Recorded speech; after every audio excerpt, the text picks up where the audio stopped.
It's Raz's birthday. Da-na-na-na.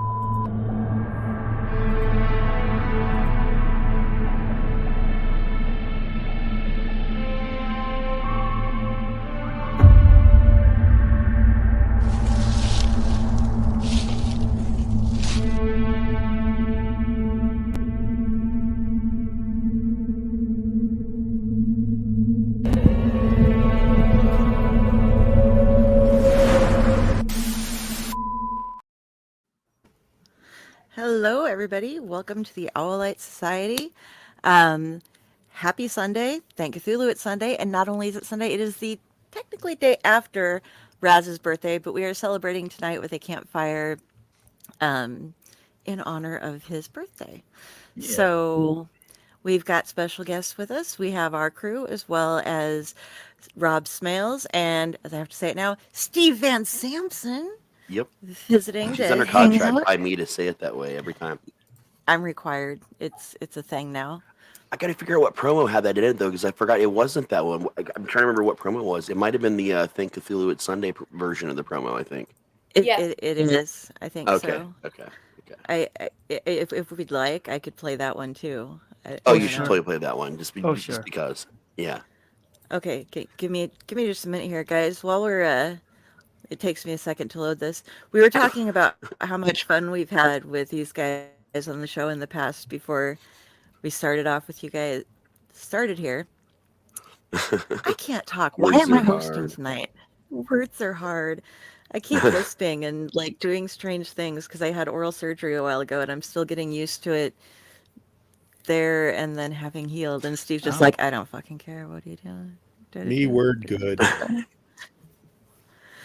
But yeah, so I hope everybody's having a good night and has had a good week. And how are we doing tonight, everybody?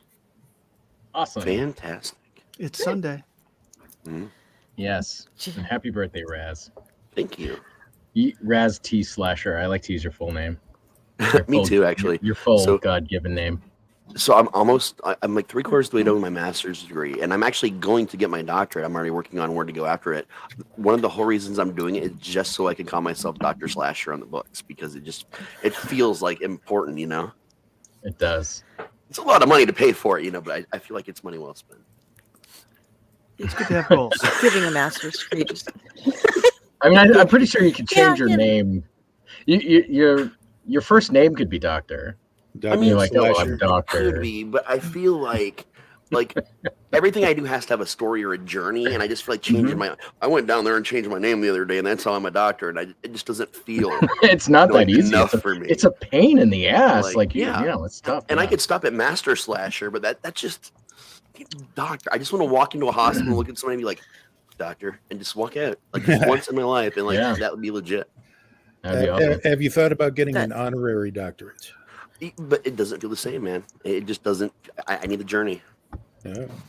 Dude's been working for years on this, man. It's crazy. He's been in school. I'm so proud of him. He always makes a dean's list. I'm like, yay, bro. I'm proud of you. Good job. But I really am, I actually because just got my final grade today for this class. I got 99.1% for the first of the teaching classes for the teaching degree part of it. Wow. I'm Nice. so excited. Nice. 99.1. Congratulations. Playing the hits. That's really cool. Yeah. And I'm sorry I can't just pull up and play that video that we're doing, but if I change brands, it dare you. changes the backgrounds and everything. So Gotcha. Oh, I I always forget that, and I just go in and hit buttons, and everything changes, and I'm like, oh shit. Yeah. I've done that before. It's not a good thing. It's like, oh, where are we at? Oh, I just covered everybody and put up the cat in the corner or something. I don't know. Like, I play with stuff on the different networks all the time, or on the different brand things all the time, so I end up with like messes. We can like go through all the owls and look at everything. But yeah, so Raz, tell us a little bit. You were talking about it before, but let the people out here know about the stuff that happened at the haunt this weekend, if you could. 'Cause Oh, yeah, that so- sounds super exciting. Yeah, Yeah. we had our family and friends night on Friday, just sort of our like official big dress rehearsal. We actually had 147 family and friends show up, which is more than we've ever had like the last 3 years. And then last night, opening night, traditionally, like this time of year, we're competing with local football, just so much in Ohio. We get maybe 40 to 60 people come out. We had already just on the normal ticket sales booth, not counting online sales or other stuff, a whopping 279 people came through our door. And the other part I forgot to mention earlier is that we actually opened late. We didn't even actually open at 8. We didn't open until like 8:30, like 8:40. So technically, probably more people could have came through, but our time frame was a little bit off because our first weekend is always we have bugs to work out. So we got our dress rehearsal, then we have our opening night to the public, and everybody did everything perfectly. But we just were not prepared to have that many people, like, because it's never happened, come through that quickly. And it was all 3 first years combined, and I think close to double with just the physical ticket sales there. So it was insane. It was insane. And then both nights there was a big birthday thing for me where people sang me happy birthday. Some nights other haunt owners came down, like a lot of guest actors came in, like from other haunts, and it was a really magical time, like just for me. And traditionally my birthdays are absolute garbage, just absolute fucking garbage. So I think this was like probably the best one I've ever had, hands down. Nice. My wife and daughter got involved. I guess they're the ones that set the whole thing up. I forgot to mention that too. And that was also pretty surprising. Nice. It was really cool, man. But yeah, a lot of fun. We're going to keep it going tonight. Oh, yeah, all night tonight. And this is a traditional thing actually that Dell started for me 3 years ago. Actually, 4 years ago. It's been 4 years ago because she knew how much I love storytelling, and she organized this special storytelling event for me for my birthday on the Discord server we used to work on together, Right. So this is a 4-year thing we've been doing now. It's right, not right, or right. Or left. Right. Right, wrong. Down. Right? Left, right. BA. AB. Thank you. And I have 100 minutes. Crap, now I'm going to have to change my login. Jeez. Okay. Ooh, we're getting here for a second. So everybody, we were discussing the intro, and I played the right intro, but it wasn't the intro we were thinking of. So I'm taking the time to upload, and you're going to get to see another one of our intros. Super exciting, because you'll see everybody here made it to this, and some people that were missing. But the best part is definitely when Rob Smales says his line. That's it is 100% for now that I can't one. wait. Yes, like you guys didn't know how I make all these promos in my basement. I literally sit here, I piece things together, and I'm very careful, like the way I think about things, because I kind of like see it in my head as I'm seeing like the pieces of everything. So getting to assemble these is actually a lot of fun for me. But this was the one that was the most fun so far that I've done, like hands down. Okay, so without further ado, here is the Thank Cthulhu It Is Sunday intro.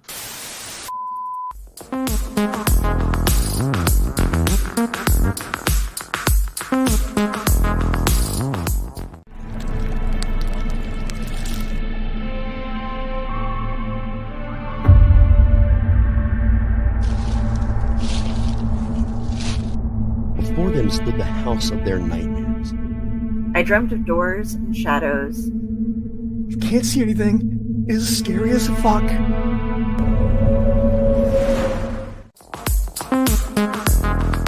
I sent out some money looking for some stuff, and I got this package in the mail. We need something else to go with this because we're geeks, but you know what we need?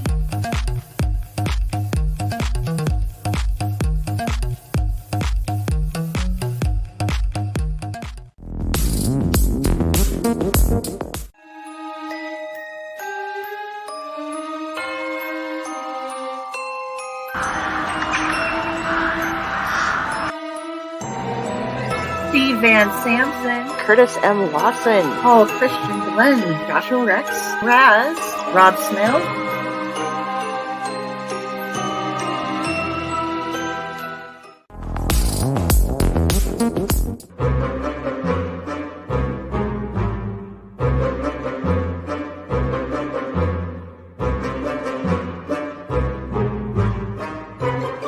Good, bad. I'm the guy with the mic. Howdy.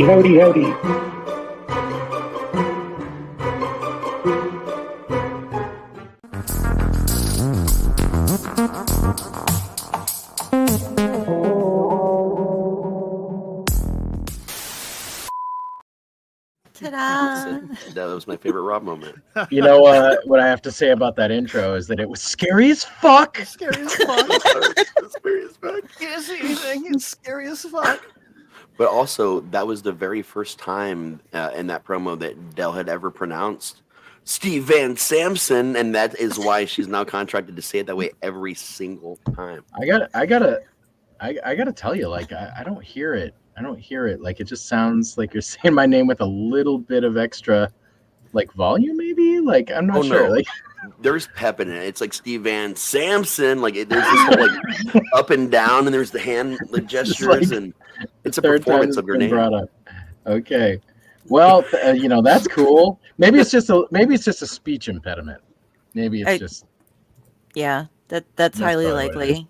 What's going, but it's Steve Van Samson. See, Somebody call security. It, All right, but this is the Raz T Slasher birthday extravaganza. Yes. So, yeah. When do we get to spank you? I mean, if you can make the drive, I'm free, buddy. I can't wait to see you in an event so I can call you that. Just that way, but way louder. Oh yeah. Gonna shout it. Shout it. Shout it to the gods, man. Right. Do it over a PA. And one other thing before we jump back into the Raz T Slasher show, I've officially been christened. Jesus Christ. I've officially been. I'm supposed to be reading tonight. That's gonna be beautiful. Christian bailed. Is that what you're trying to say? No, you christened me a Van Samsonite. I didn't realize you had a following. But well, I'm not big enough to actually have a following, but I think it's like you and two other people. But sure, okay. you can be. It's the name that I had like a million years ago. I'm like, well, if I ever have a fan base, they're going to be the Van Samsonites because that's luggage. Oh, I thought you were going to precious minerals. And it's funny. It's just I like yeah. You'd have the Van Samsonites, and I'd just be stuck with the bad Smales. Oh man. No. And I feel like if I join your fan club, you're gonna like cut me up into pieces and stuff me in a suitcase and just leave me at a train. See, always wonder. It's not off the table. Yeah. Nice. It's possible. All's fair. We're looking at all options currently, Yeah. so it's possible you could end up in a suitcase, chopped into little bitty bits. You That go just kind of makes me want to go sign from up. one fan to 50 because you cut them up. Really Yeah, that's fine. how. See, It's called spreading the demographic. That is one way. Yeah, the more you know. That is one way of getting more fans. Although you can only do it once, Yeah. because then Like you go to eating jail. certain mushrooms. Yeah. Oh. Yeah. Well, only if you have really bad luggage and it leaks. You got to get the top quality there. I'm assuming So- I'd be terrible at murder. I mean, I'm pretty sure I would be rubbish at it and definitely get caught instantly. So, yeah. This is why you hire a team. Like you got your legal team, your PR team, your murder team. I need a Saul. I don't have a Saul to call. Yeah. I gotta call that guy. I better. In Nebraska, we have places to take the bodies. It's just throwing that out there for you. I don't know about your fancy places up in the New England area, but People make this too difficult. So all you need to do is get a kiddie pool in your garage, right? You hang them upside down from the rafter. You do the Geen method to drain the blood into the pool. Cool. And then after that, you just cut up the pieces. You get about about a half inch of polyurethane, but you coat the parts in baby powder before you do it. And then you put the parts in a haunted attraction because you cannot tell the difference between that and what you buy from Spirit Halloween. They literally look the same. go to Hell's Dungeon, everybody. It's We great. locally source our bodies. Might be your neighbors in there. It could be. I live in a coastal town, so it's just splash. So Oh, look, somebody when fell Rob into has to the kill ocean. somebody, whoops. You just summons Cthulhu. It's just right there. Just Rolling out Pops up in Devil's stuff. Reef, Hey guys, Yep. sorry to interrupt, but I was just informed that my cutoff time is going to be 10 o'clock Central problem. Standard Time. So let us get started. Sorry. We I didn't mean to push no. it like that. I just No, wanted you're good. you guys- You're good. If I disappear, that's the reason why. Okay. Would you Poof, like to go first into tonight a then? pumpkin. What? Would you like to go first? here's the thing. We have graced in our presence several seasoned and talented writers, and then there's me. Oh, bullshit. Don't say Bullshit, sir. that. So There's no need to ever say that ever. Well, Don't put yourself down, sir. now, mind you, what I do wrote that. was what a little bit of flash fiction, if you will.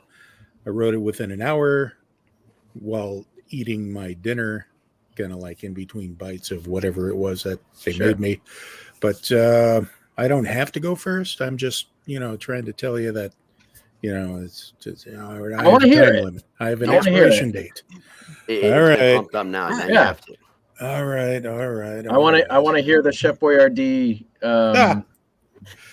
flash fiction. The Ballad of Boyardee. Oh, It's very saucy. are you a Yes. Franco-American or a Franco-Americant? I'm more of a ravioli, Oh, but I'm doughy and filled with meat. Okay, so this is titled "The Adventures of Little Raz in Happy Birthday to Me." nice. It was a morning just like any other morning at the asylum for the criminally insane. Little Raz T. Slasher awakened to the gloom, sat up, and rubbed his eyes. He blinked a couple of times, and then a big, scary little smile burst forth on his face. "Hooray! It's my birthday," Little Raz cried out.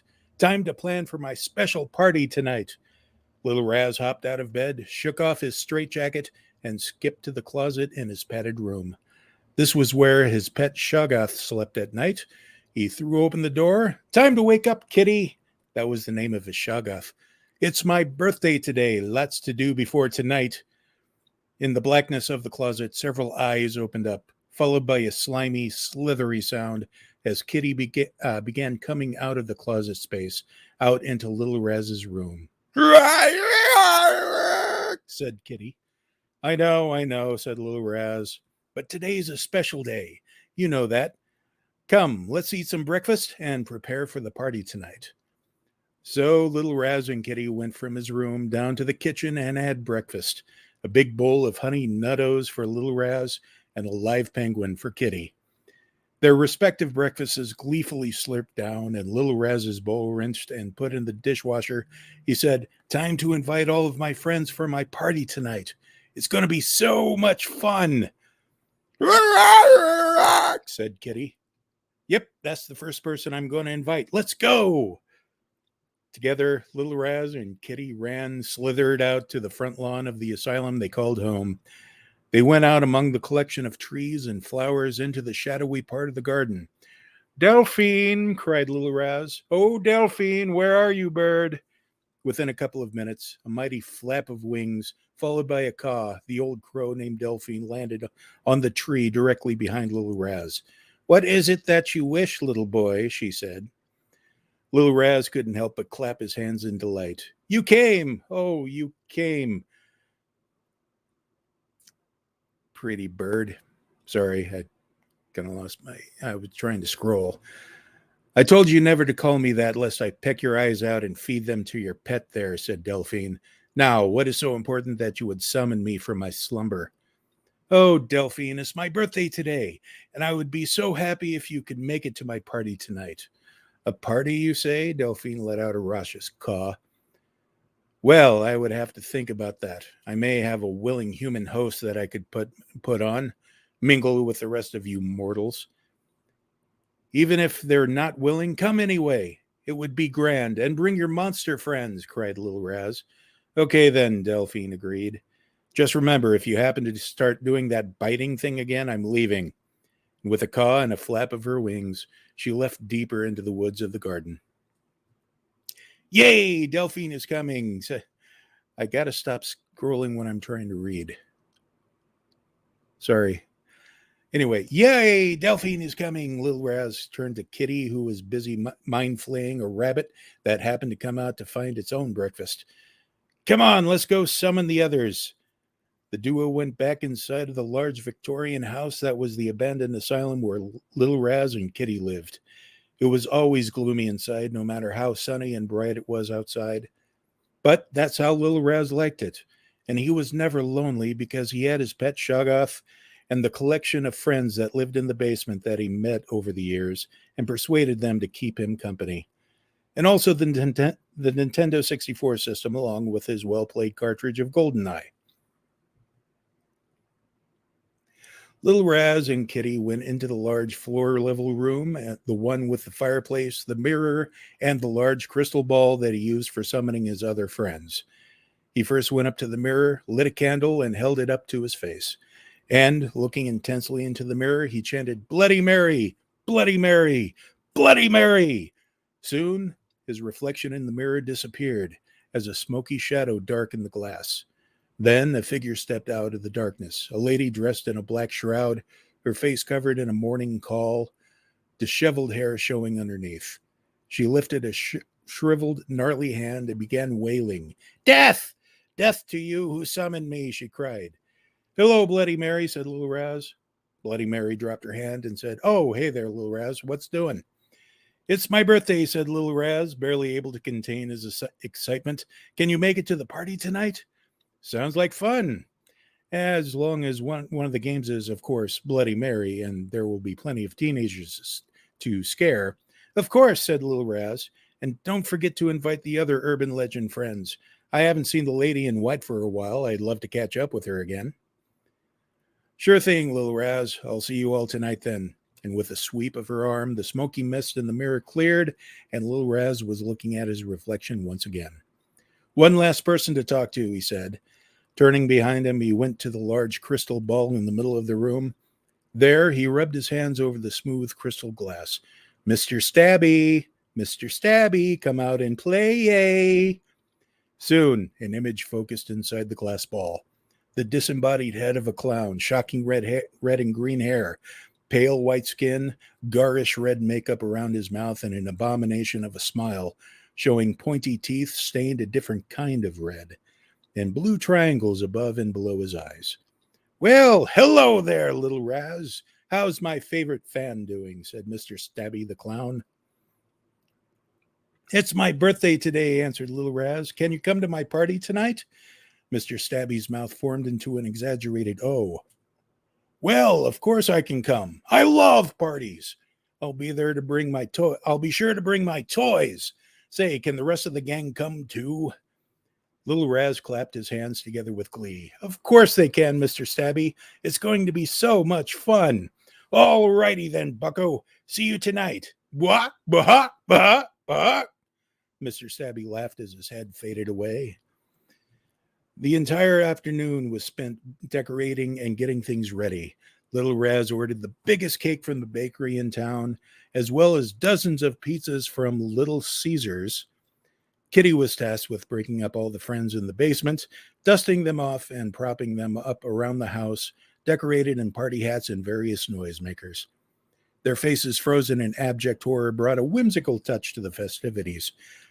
Little Raz's favorite local horror punk band was booked to set up and play in the backyard of the asylum, and the resident spiders all came together and lent their own touch to the decor with cobwebs and a big orb web that said "Happy Birthday, Little Raz" on it. Little Raz lit candles and threw on a mix of his favorite horror movies to play silently on the television screen as the party went on. Before you knew it, the guests started arriving. There was Delphine, dressed in a lovely lady human, all in black and sporting tattoos that filled Little Raz with glee.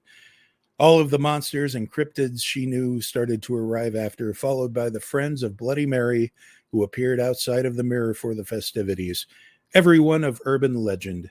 Then Mr. Stabby arrived with everyone from his carnival of terror.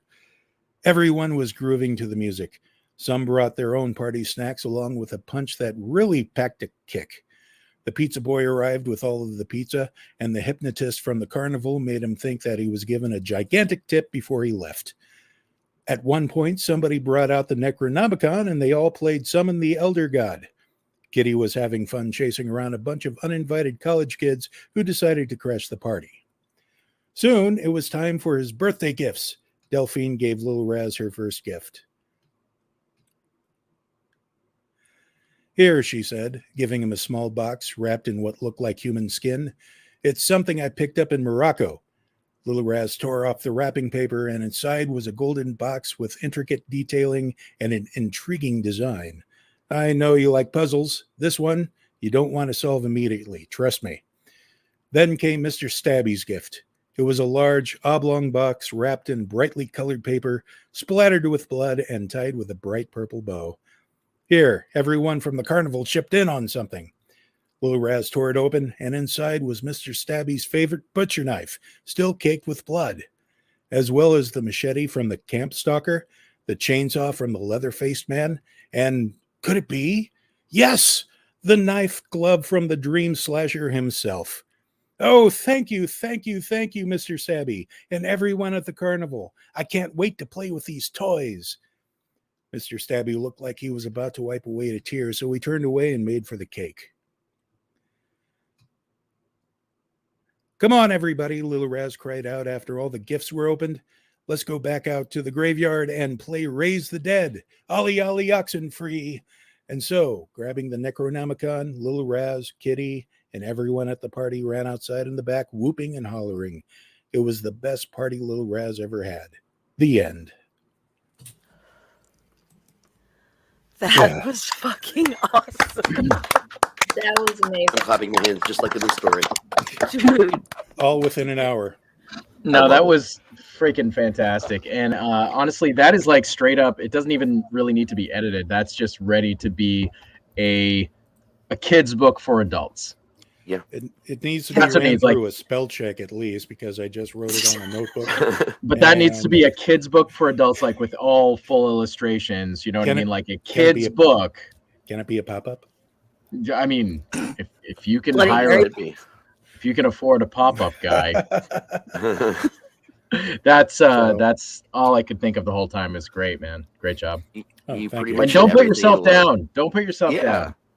No You did need. everything I loved right down to the Little Caesars, man.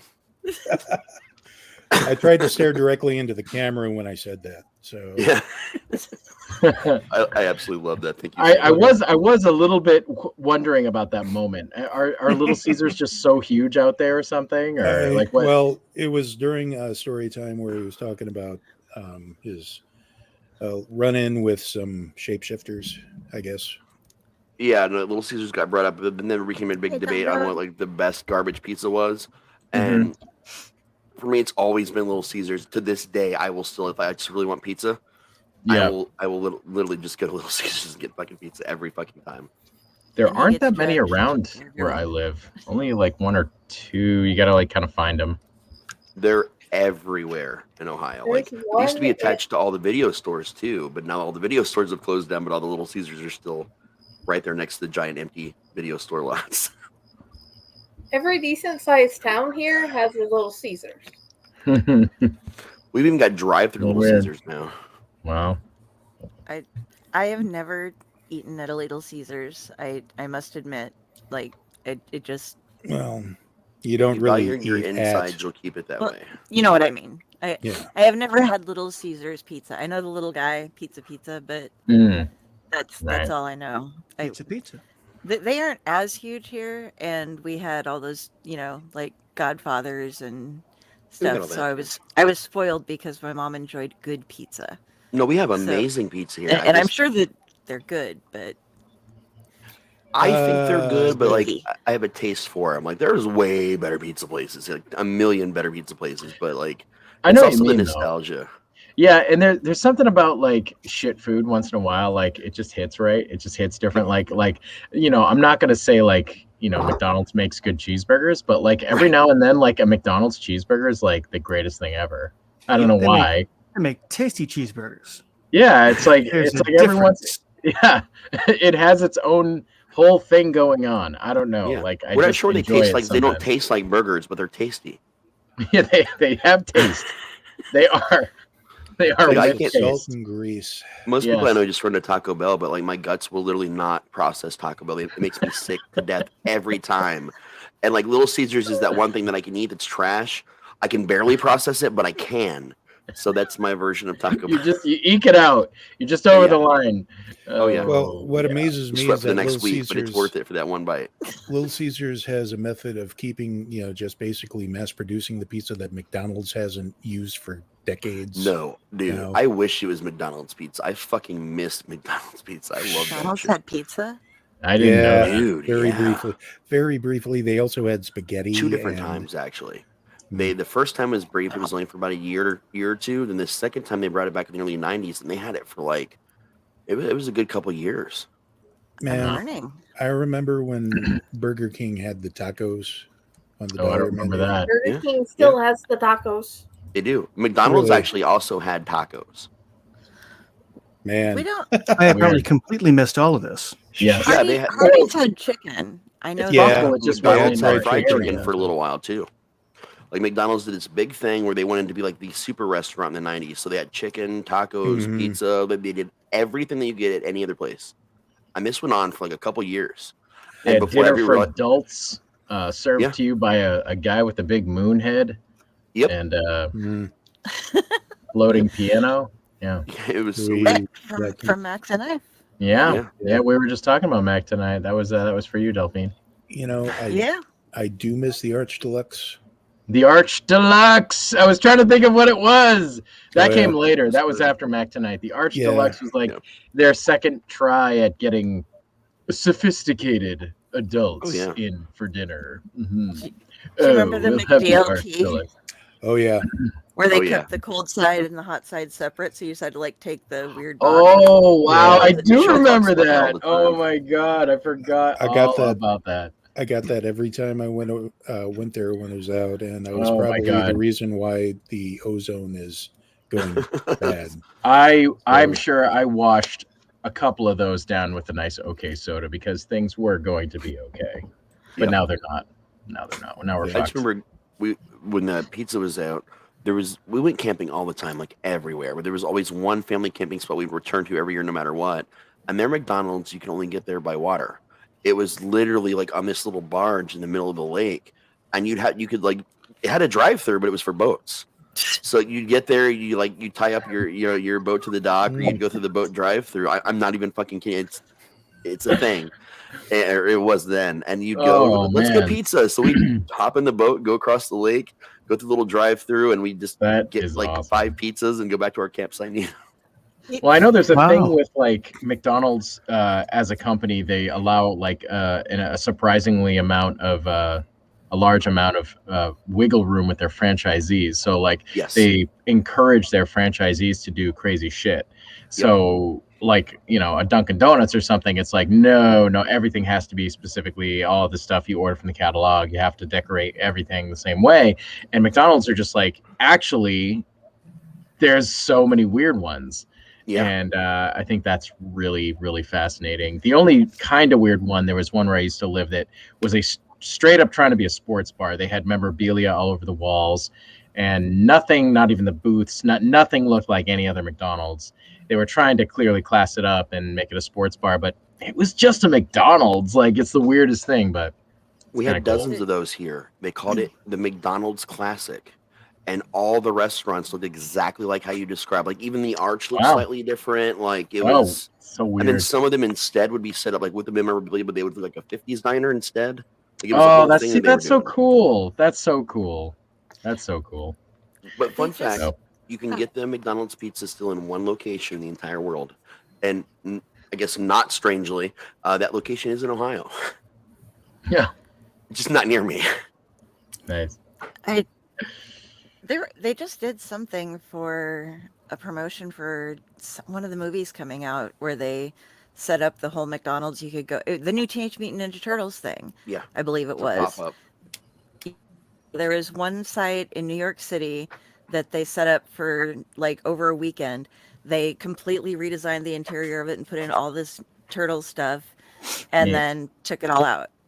But Neat. but like you could only go there for the one weekend and they had all these like special meals and stuff. I think Wow. wasn't it Teenage Mutant Ninja Turtles? No. It was Loki. I don't know what movie it was. Because they have the new Oh, yeah. Oh, Loki. Season Yeah. two, Sauce, yeah, yeah, there we because go. they made a Loki sweet and sour sauce, Yeah. and you could like they had 3 different meals that you could get, and one of them was chicken nuggets, and that one made sense because you got the special Loki sauce with it, but then you also got a quarter pounder with cheese or a Big Mac meal, and each of those also came with special The Loki sauce. sweet and sour sauce, which I guess if you dip fries in sweet and sour sauce, that's Yeah. good. But I don't know. Sure. You guys Because- make me want to leave my house more often. I don't do that. Because much like Sour Patch Kids, Loki starts off sour, but then he's sweet. Yeah. Yeah. I will be leaving my house just to get those Halloween pails they're coming out with in Oh, yeah, October. Do you remember when you used to be able to buy VHS tapes at McDonald's? Yeah. It'd be like a collection of like the most famous, like Dances with Wolves was one you could buy at one point for a while. Disney did a thing where you could buy Disney Wait, movies. hold on. Look at this. I don't even have to go far. Hold on 1 second.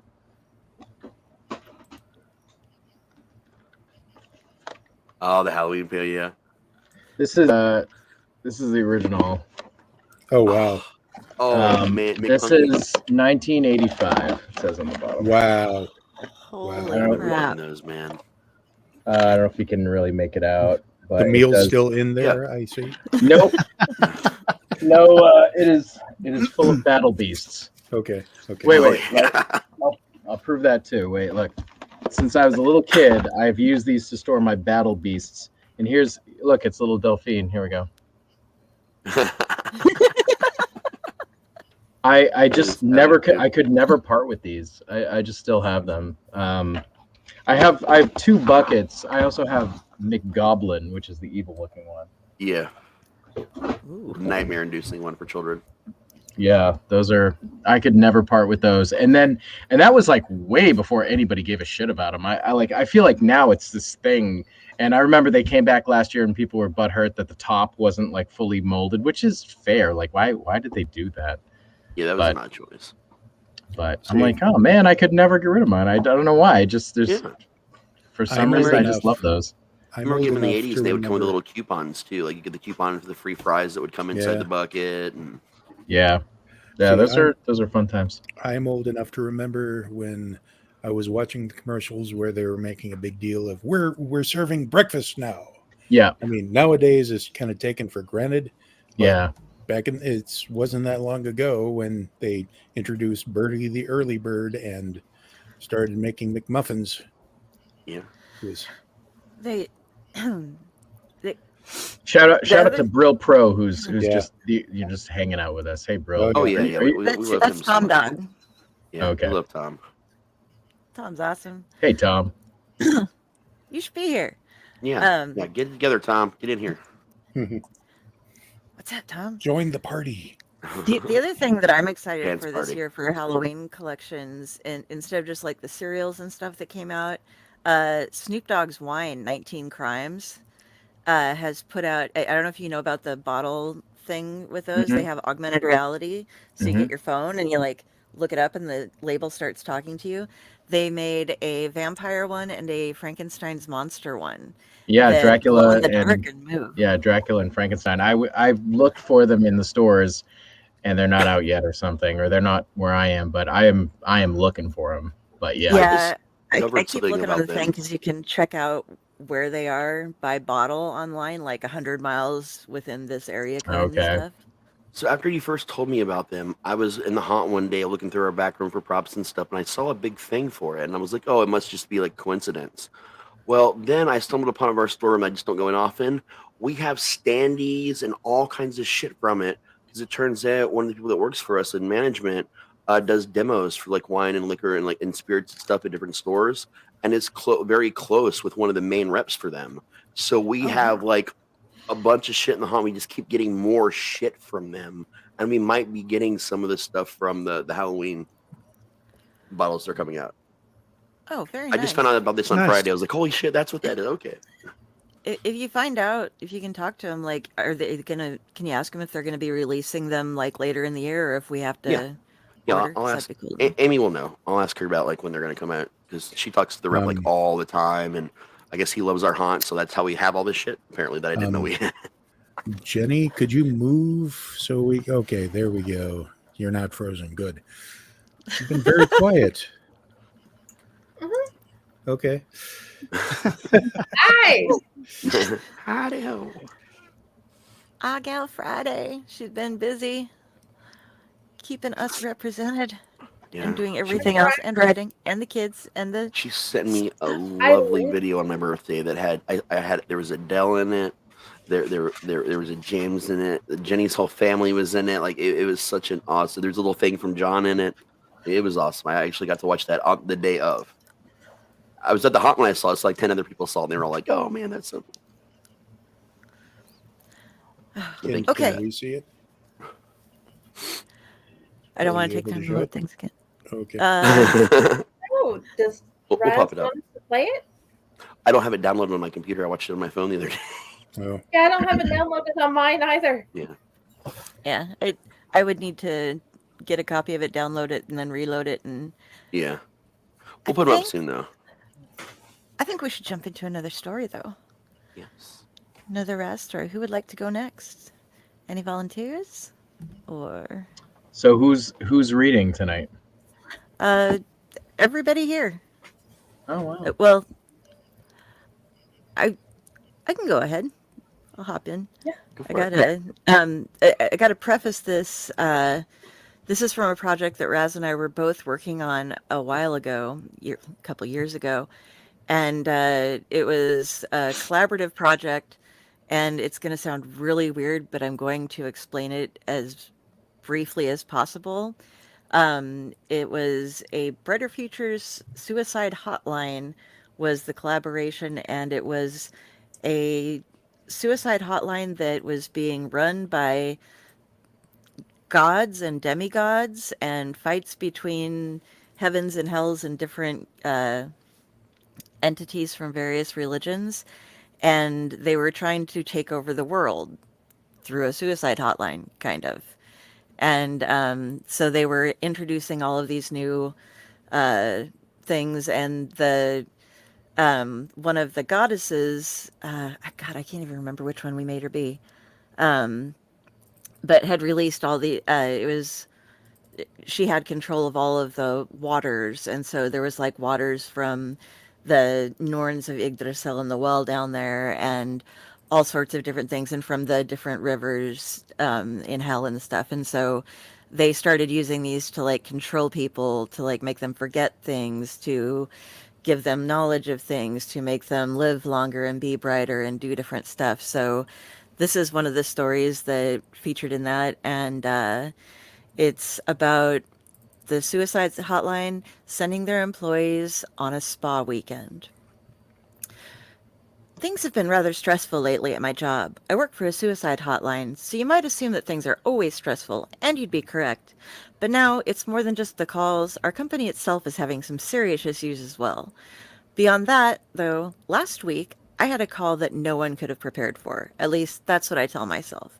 I'm not going to get too descriptive. I don't want to go through it all again. But it started as a somewhat typical call, and resulted in the caller killing his wife and twin daughters before rushing out the door with his gun in his hand and the phone with me in the other to commit suicide via police. I was given the rest of the night off, and then HR called me and told me they'd set me up with a spa weekend to relax. It took place on Wednesday, and they told me not to come in the rest of the week. For my weekend, they set me up in a new spa that had opened up in town, Soul Spa and Retreat. I was to check in Friday and stay there through Sunday afternoon. After looking them up online to confirm my reservation, I saw that the spa was open to customers for appointments for their various services, and also included some rooms for people who would be staying to enjoy multiple treatments just to relax. They had an on-site cafe, the Cornucopia Cafe, as well as the Luna Cocktail Lounge. I almost didn't make to the connections, but they also own Stag Springs, the company that just started providing our company's water cooler and water bottles in the vending machine. I recognized the name listed in some of the treatments offered in the spa as such as the soaks. I knew they also provided bottled waters, but didn't realize that they had such a wide variety of products like mineral waters specifically for soaking in. Apparently, all of the companies are subsidiaries of Elysium Incorporated, a fitting name for a company providing relaxation and refreshment services, I guess. I packed comfy clothes and a couple of nicer outfits in case I decided to go to the Luna, and left my cats some extra food and water for the weekend.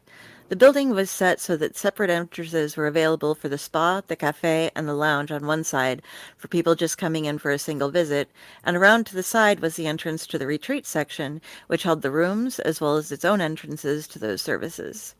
When I checked in, I was given a brochure of the services available to me through the package that my employers had covered, and the desk clerk offered to explain any of the spa treatments I might not be familiar with before telling me how to locate my room. The design of the retreat section was vaguely Egyptian, but not tackily so.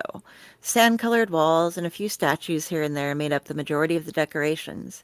It was very minimalistic overall. My room was comfort itself, though.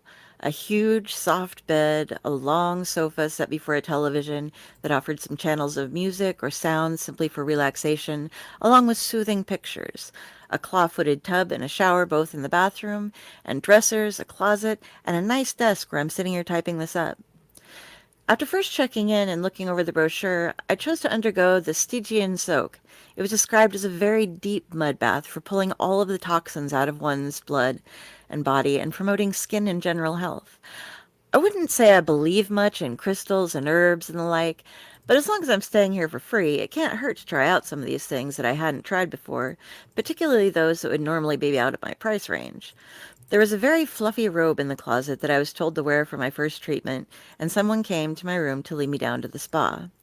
The Stygian soak was so dark as to nearly be black and very warm. After I settled in, the attendant smeared some mud over the majority of my face and neck as well, and then covered my eyes with apple slices. I had assumed there would be cucumbers involved, but I wasn't going to argue. I don't know anything about this stuff.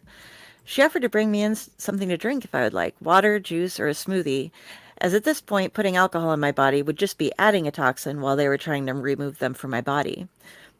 When she mentioned the pomegranate smoothie, I went for it. That stuff is expensive. I might as well enjoy all of the freebies.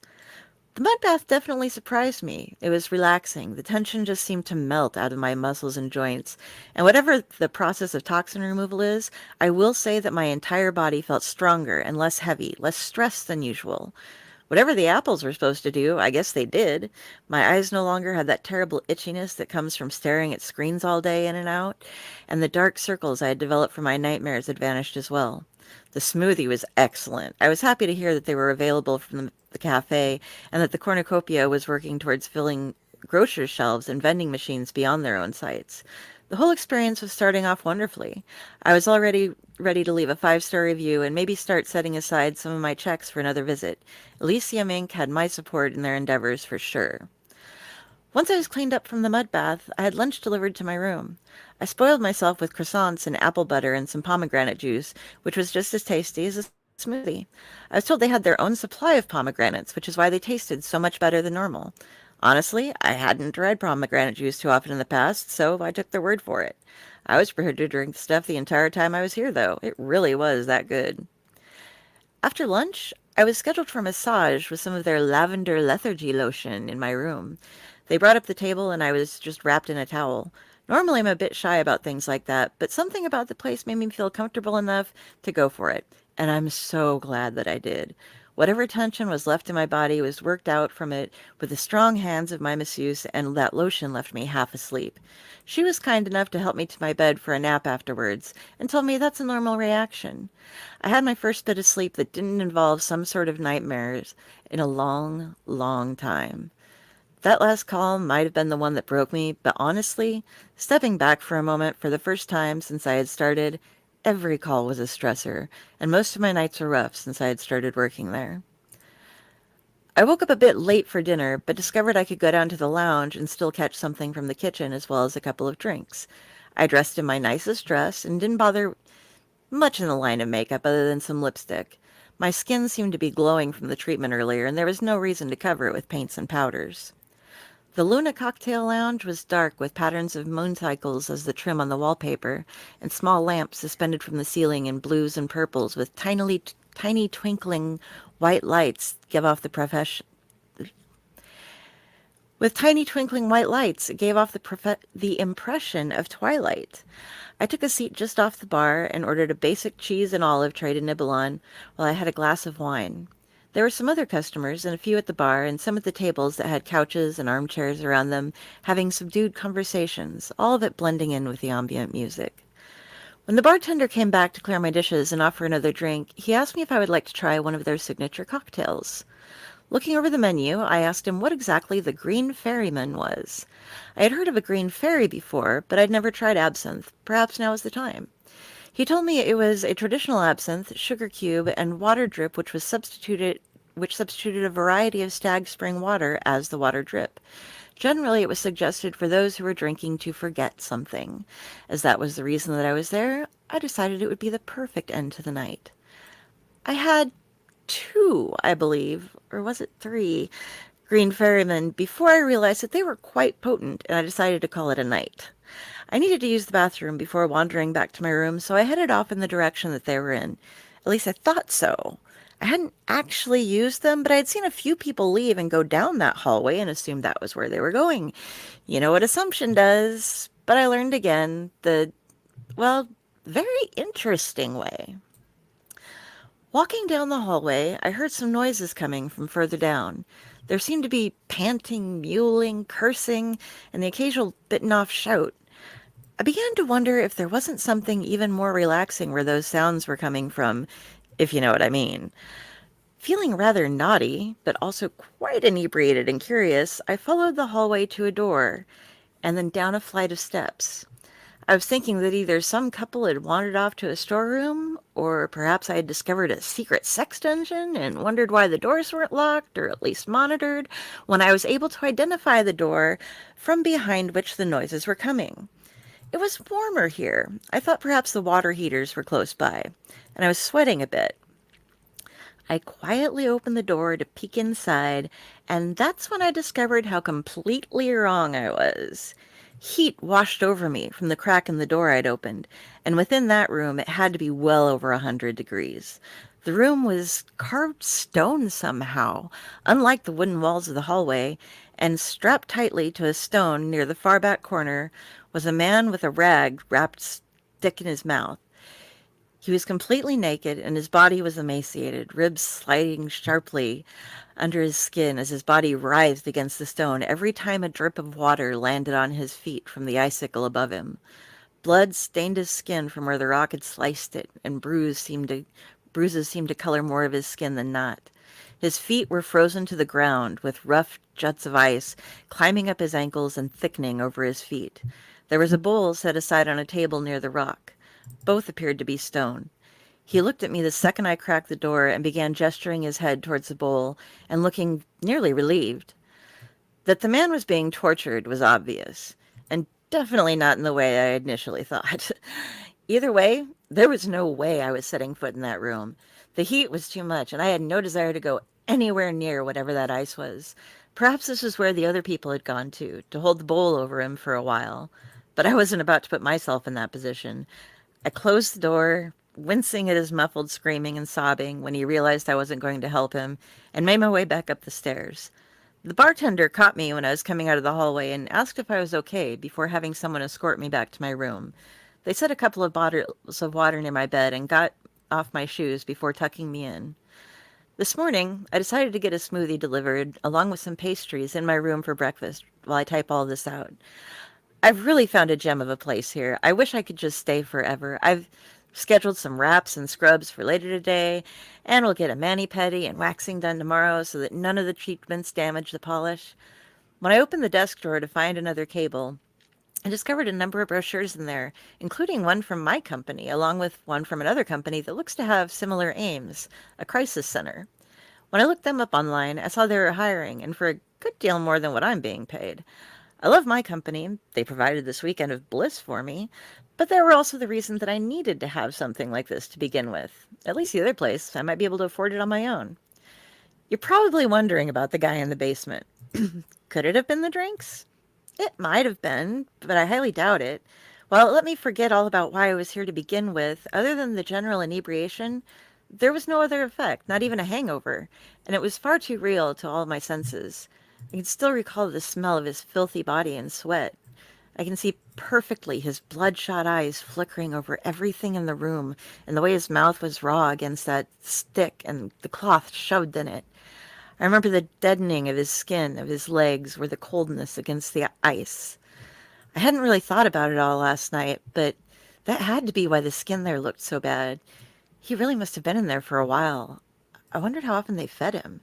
I have no idea how that ice was staying attached to the ceiling with how hot it was in there, nor how it reformed when it landed on him. But I'm not a scientist. I probably should be more concerned, but this place is really wonderful. I've seen the miracles that they can do with whatever it is they have in the waters here. I was broken and am being healed. He must have a reason for being the way he is. If they think he needs to be broken, I'm sure they know what they're doing. I'm not going to let it ruin the rest of my stay either. On a final note, if you get a chance to try a product from Elysium, I suggest you treat yourself well and do it.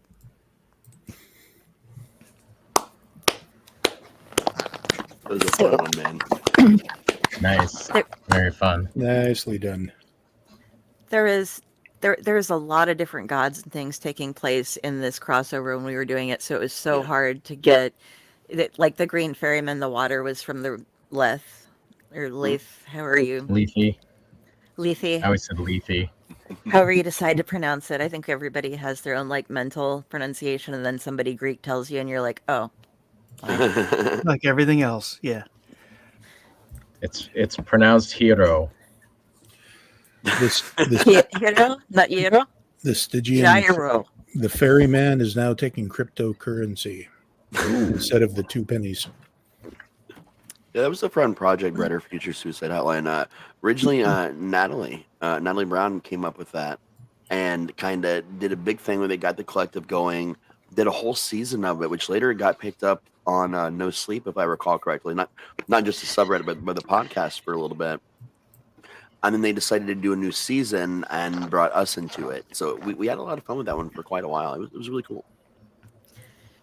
It just got Neat. very difficult to juggle because there were so many people, each bringing in their different.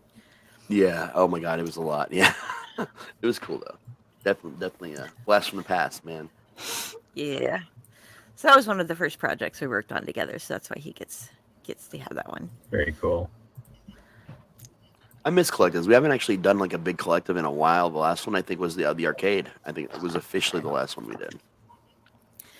Yeah, I'm working on the lore for. We're working on a new project together about a cul-de-sac that has a haunted house in it where you hear stories from everybody but the people living in the house. So all of the gossip and the different observations from people living around the house that all know it's haunted and seeing the new neighbors moving in and seeing their experiences from the outside. So Delivery drivers, pretty much anything you can think of, just not ever people from inside. I don't know. Right. The last time I joined a collective like that, I had to be kidnapped by my family and deprogrammed. It was kind of messy. Well, it's good that you can talk about it now. Yeah, it was. That's Yeah. good. I still have flashbacks and Progress. blackouts. I wake up naked, covered in mustard for some odd reason. I don't know. It's just Is that Singing that in the mustard? rain, Is that the spicy brown or the traditional yellow? Oh, Ray Poupon. Ooh. Very posh. Very posh, yes. I remember when those commercials came out, like anytime anyone would rent a limo for like a dance at like middle school, junior high, all that, we would always get a bottle of Grey yeah. Poupon to put in the back. So you'd stop at the stoplight, you just roll your window down and be like, and now I just picture the Leonardo DiCaprio meme that like they think they're so hilarious.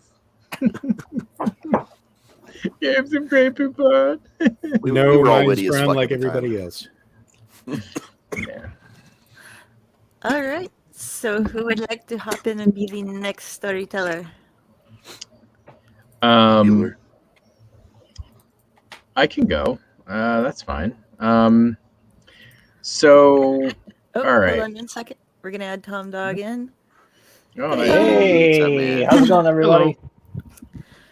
We are Hey, just getting ready for Steve. So how's it going, man?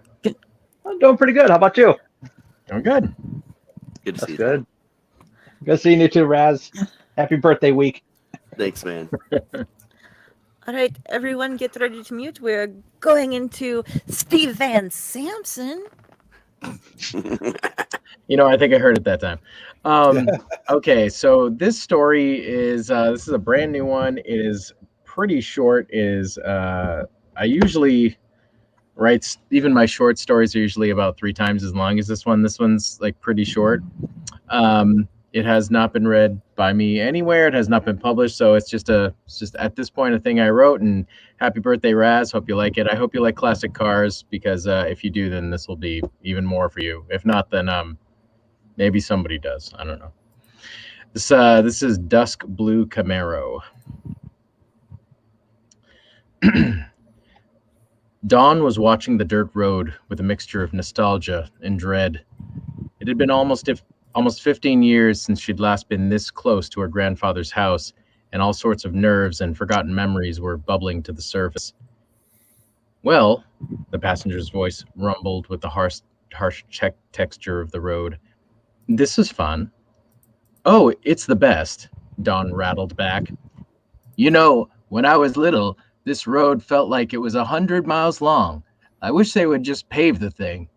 As the rocky surface reverberated through the car and into the young woman's bones, more and more memories were returning.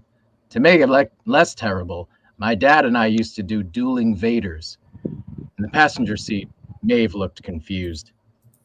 You know, Dawn said with a tired smile. Luke, I am your father. She said the phrase in her deepest, most drawn-out voice, allowing the road to lend its rumbling effect. I want to know what happened to the plans they sent you. Despite never being a Star Wars fan, Maeve couldn't help but smile too.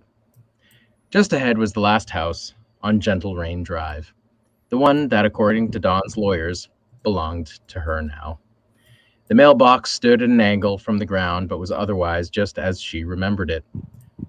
Around the rusty old thing were what had to be over a dozen packages, all placed at the foot of a hand-painted sign which read, "Leave all deliveries here." 2 exclamation points. God, I hope none of those are groceries, said Maeve, savoring the stillness of the non-moving vehicle. With my luck, Dawn shrugged, half of them are probably raw meat and yogurt. The 2 friends looked at each other and after a few serious seconds shared a laugh. Are you ready for this? Maeve raised her eyebrows. Not really, Dawn said, releasing a long sigh. But the quicker we get this over with, the sooner we can get back to that brew pub we passed. There's my girl, Maeve briskly tapped the woman's hand. As the Mazda turned off the dirt road, rocks were fired behind and sent plink-plunking under the chassis. The long driveway had been paved, but not recently. As Dawn's eyes drank in the surroundings she had not seen in well over a decade, her heart renewed in its nervous pounding. The tree on the right brought back visions of summer. She could still hear nearby chickadees calling out their names, while a much younger version of herself played in its branches. The Mazda was parked in front of an old farmhouse. Seeing its current state caused Dawn's heart to sink. Aside from a much-needed coat of paint, the front porch was sagging on one side, and there were numerous missing shingles. Her eyes moved from blemish to blemish until her attention was eventually pulled to a dilapidated barn off to the left. For a long while, she stared silently at the structure, focusing on the wide double doors, which seemed to be pulsing in time with her heart. So, how long has it been? Maeve's voice practically made Dawn jump out of her skin. Oh, she swallowed hard, then turned to look back at the house.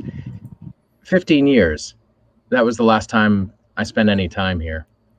Her stern expression gave way to a wistful smile. Used to be 3 weeks every summer. We called it Grandpa Camp. Maeve put a hand on her friend's shoulder, and for a brief second their eyes met. She knew some of what had happened back then, how Dawn's grandfather had abruptly severed all ties and communication with the family when the girl was barely 12. The man never gave an explanation for this, nor had he ever reneged on the decision, refusing to reach out to his granddaughter, even when both her parents were killed in a head-on collision less than a year later. It was all too much for someone so young. Hell, if it hadn't been for Dawn's aunt and uncle, she would have been forced through the system. Why do you keep looking at that barn? Maeve asked. Oh, I was just wondering if he kept it. After saying this, Dawn began walking toward the old barn. It was his special lady, the thing that he loved more than us. Hearing this, Maeve's expression fell, though she didn't say anything. Not that I can blame him, Don went on. She certainly was something. A 1969 Chevrolet Camaro Z28, dusk blue. Harry used to let me work on her with him. Just little things, but still, after a while, she kind of became our special lady. Standing before the double doors, Dawn could see they were fastened with an oversized padlock. After trying both of the keys that had been bequeathed to her by the estate lawyer, she frowned. Shit. Well, the key for this must be in the house, somewhere. Just then, Maeve squealed, jumping about 2 feet back. What? Dawn gasped. What happened? Something just... It went under the door. A snake, I think. Dawn shook her head and snickered. Welp, this is the outside, princess. They have those here. Maeve responded with a crisp, fuck you smile, and then gave in to a full-body shudder. Can we just go check out the house now? Sure. Come on. Dawn put her arm around her friend. It wasn't until the girls were almost to the lopsided porch before one of them spoke again. Dawn? Yeah? You ever see a white snake with a red tail? When you used to stay here, I mean? Dawn thought for a moment and then shook her head. Grandpa Camp had the occasional garter, maybe, but nothing like that. Realizing her friend needed additional comfort, she pursed her lips. Look, I really appreciate you being here, coming all this way. I know it's not fun, but there's no way I could have done this alone. Maeve let out a deep, cleansing breath. I mean, it's kind of fun. She glanced over at the barn. There just better not be any more snakes. For the next 45 minutes, the two friends took in the hoarder's dream that had belonged to Harry Lagrange. The cracked ceilings, every creaking board, and the uncountable stacks of old books and boxes. They were all Dawn's now. As it turned out, the packages they'd seen at the foot of the drive were barely the tip of an iceberg. It was all too much to process. The horror of unwanted responsibility that she had inherited from a grandfather who had stopped acknowledging her existence a long time ago. For a fleeting second, she considered leaving a candle burning beside one of those towering book pillars on her way out. Hey, called Maeve from the kitchen. There are some keys on the wall over here. Oh yeah? Anything that looks like it's for a huge freaking padlock? Or maybe an old Chevy? Not really. These ones are all labeled cellar, attic, back door, side door. Geez, she scoffed. Guy had a different lock for every door in the house. Paranoid much? Dawn hit a surge of sadness with an exaggerated shrug. Once in the kitchen, she started checking the drawers and cabinets. But after another 20 minutes of soul-crushing disappointment, she released a sigh. How about we call it for today? Maeve looked surprised. Really? What about upstairs and the cellar? Dawn shook her head. Next time.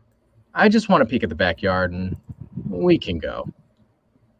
After exiting the way they'd come in, the two women moved around the house, though through the unmanaged grass. While Maeve worried about unseen snakes in the grass, Dawn stared at the decrepit side structure. Though it was probably a trick of the wind, she could swear the barn was whispering to her, steering her feet in a new direction. Feeling inexplicably lightheaded, her foot connected with something that made a crisp cracking sound. Did you just break something? Asked Maeve. Looking down, Dawn put a hand over her mouth. She was unable to restrain a swell of emotion as she beheld the now smashed lawn ornament. Oh my God, she said, drawing out the phrase. I remember now. I wanted to paint it blue to match the car. As she lifted the largest of the clay pieces, something fell out. The leather fob was emblazoned with the Chevrolet symbol and connected to a pair of keys via a silver ring. When she stood up, Dawn grinned before making a beeline for the barn. Maeve, on the other hand, was in no hurry. From a short distance, she watched as her friend fumbled with the padlock for a few seconds before letting out a triumphant whoop.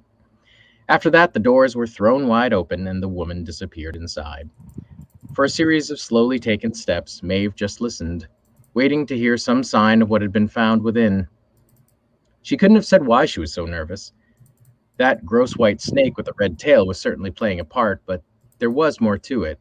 A pervasive dread that she couldn't shake about that ugly old barn. Dawn? She called out nervously. Hey, what'd you find in there? Receiving no answer, Maeve swallowed and took 2 more steps. Donnie? It's here, the voice echoed from inside the barn. I fucking knew he'd never give this thing up. His own flesh and blood, sure, but not his precious Z28. Maeve was almost to the gaping doors when she'd heard the sound of a very old engine trying to start. Once Maeve stood in the double doors, she could feel reverberations on her skin, perhaps from the struggling engine, perhaps from something else. It's spinning, but it won't turn over. Dawn sounded pissed. Come on, you sack of shit. Start. If Harry took such good care of you, prove it. Just turn the fuck over. When the engine roared back to life, something strange happened. From Dawn's perspective, the hood flew open so fast it nearly smashed into the windshield before slamming shut again with a loud bang. Stranger still was the fact that her very good friend was no longer there. Abruptly, she exited the dusk blue Camaro, wearing a look of confusion. Maeve? Receiving no answer, Dawn moved to the gaping doorway, right where her friend had been only seconds before.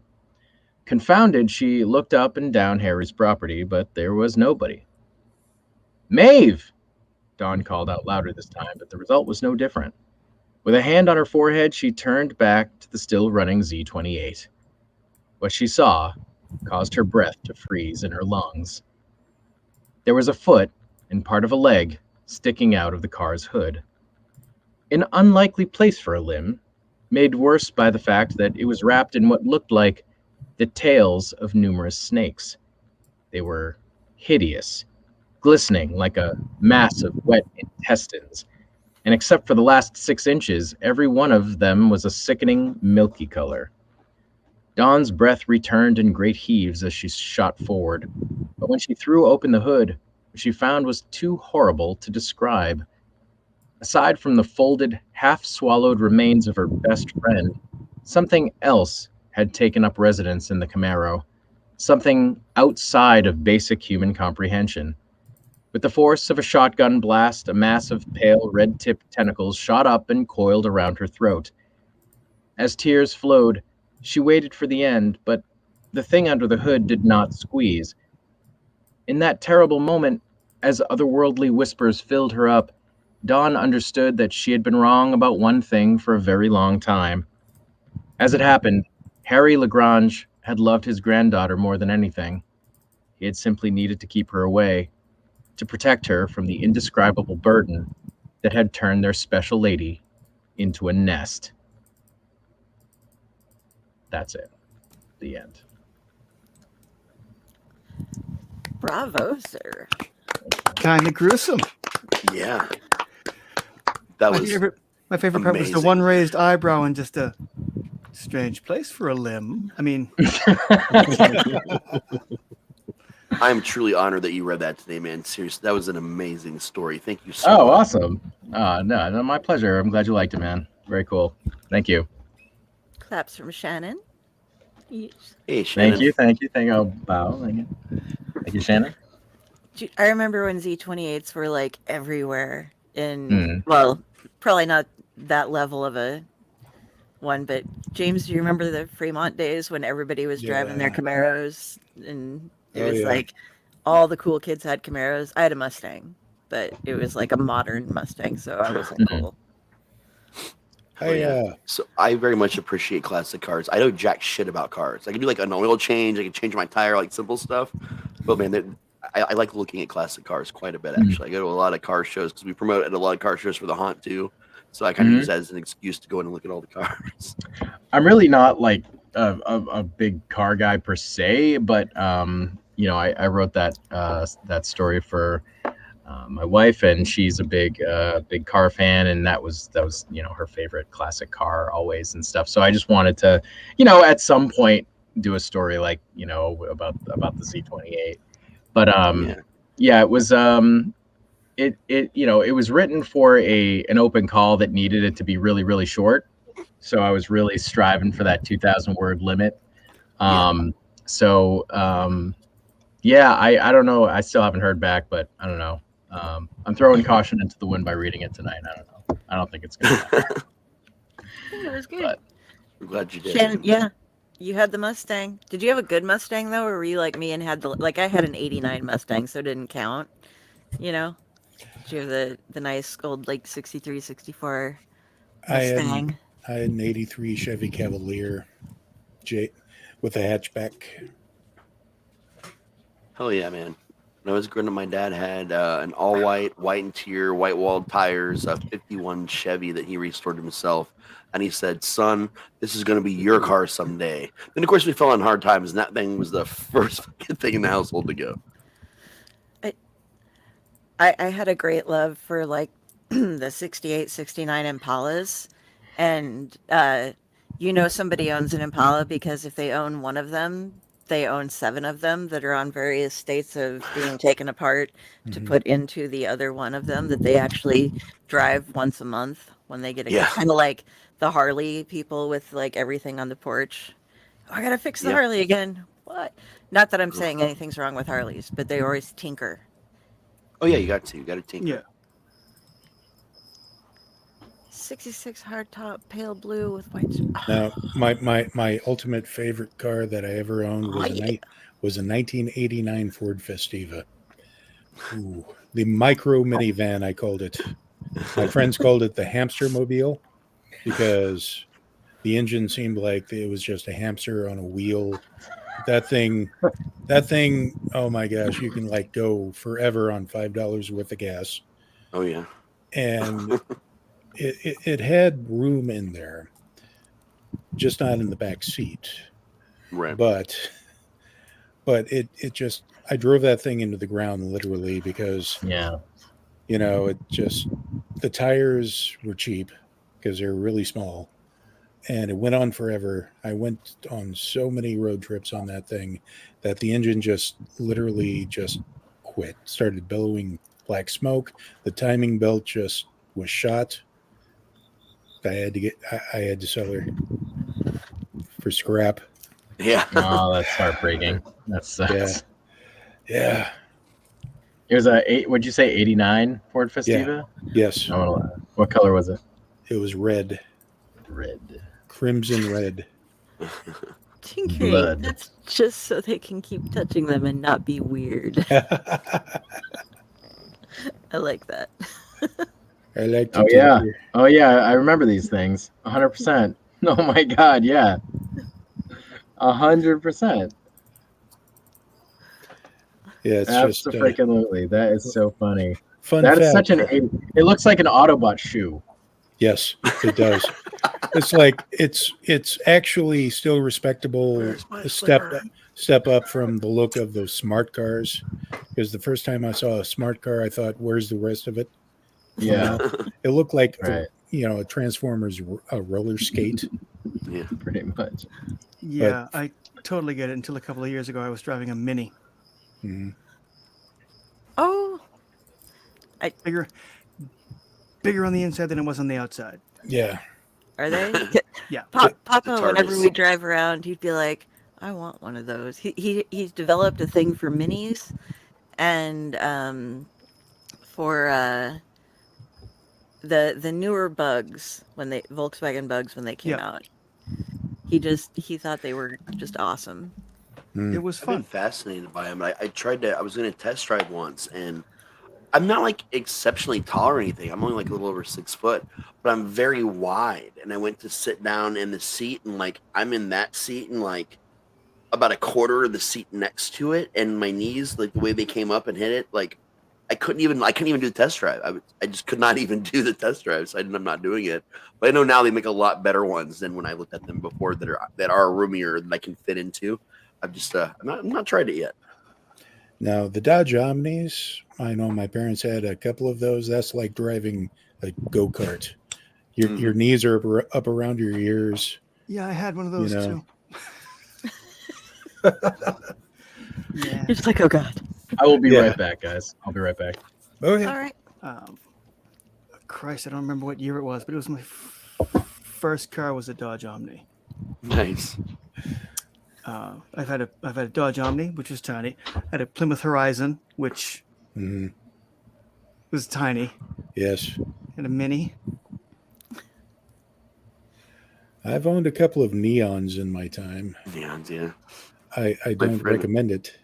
My friend used to drive a Geo Metro, and this was an intelligent decision on his part because we partied a lot. We went downtown a lot. There was never any parking, and he wanted to buy the smallest car he could that would still fit all of us. And he went through like 7 or 8 different used lots, and he would bring us all with him in his mom's car. And the ticker to be what he would buy it if we could all lift it. And sure enough, we found this Metro that it was just small enough and just light enough that we could pick it up and move it. So he bought it, and sure enough, we would go and we would party all the time. And if we couldn't find parking, we would just lift up the car and find the spot to set it in that was technically parking. And then when we leave, we just pick it up, set it back on the road, and we'd all get in and we'd drive away. like that Mentos commercial. Kinda. Now, my dream car, what I'd like to get sometime. Probably never will at this point, but I always wanted to get a Cooper, and a white Cooper, and around the headlights draw the Alice Cooper eye makeup, and then on the back just stencil in the word Alice over the word Cooper. Just over top of it there. Oh God, I can't remember what one of my friends had it. They looked like Hummers before they actually existed. I can't remember what it's called though. But one of my friends had one, like a Scout, I think. Does that sound right? Yeah. And he painted it Bondo gray and then gave it a shark face and stuff. And he would drive that around all the time. And it was the Sharkmobile. And you had to hold on to the roll bars as you go around around corners too fast to make sure that it didn't fall over. It was I think that's for the Alice Cooper makeup. That was probably me moving the car, and oddly enough, the majority of my life is probably much like the sitcom. You just don't have the accent for it to be on the BBC. Yeah, I mean, I do, and I can do one well. I just not in everyday life. So Tom, hi, welcome. Hi, how are you? Glad to have you, man. Always a pleasure. Always a pleasure. It's definitely a nice name, man. Yeah. Hopefully the power doesn't go out again because it might storm up again over here. Oh my God! Last night it was horrible. We had a nasty storm and then we were out of power for like a few minutes and everything. So ours was Friday and it was hours. It's still trying to get everything back in order. We're still have some channels on our TV knocked out and everything. So because I guess they're based out of New York, and so gotta wait for that. But so far so good. Everything's looking pretty good so far. Good, man. Good. Let's hope. Nice. I see we have a Martha in the waiting room. No, we have everybody in the waiting room. Oh, the video. Yeah. Oh, everybody. Okay. Roll away, my good woman. Okay.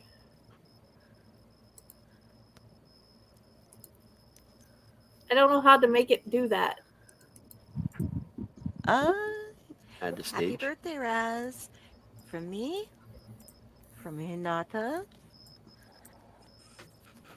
from Ratatasker, and of course, it would not be complete without Cthulhu.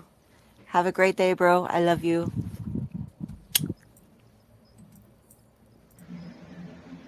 Happy birthday, Raz.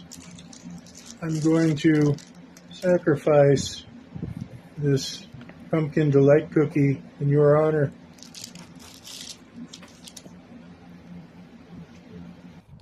Happy Happy birthday, my dear friend. Thank you for bringing me into your beautiful group. Thank you for letting me share your beautiful world of Riverside that scares the hell out of me. Thank you for listening to my stories and reading my stories and just giving me a chance. And I appreciate you and I love you. Have the best birthday ever.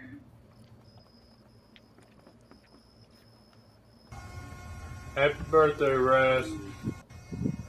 Say happy birthday. Happy birthday, Raz. Happy birthday, sunshine. Happy birthday, Raz. As I give you happy birthday hugs. I boop. Happy birthday, Raz. Happy birthday, Raz.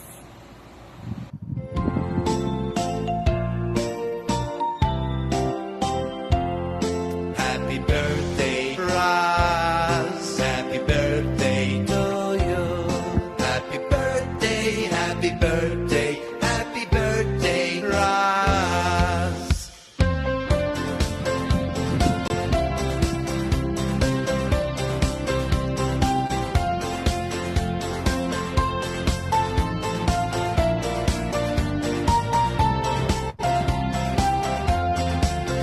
Happy birthday, Raz.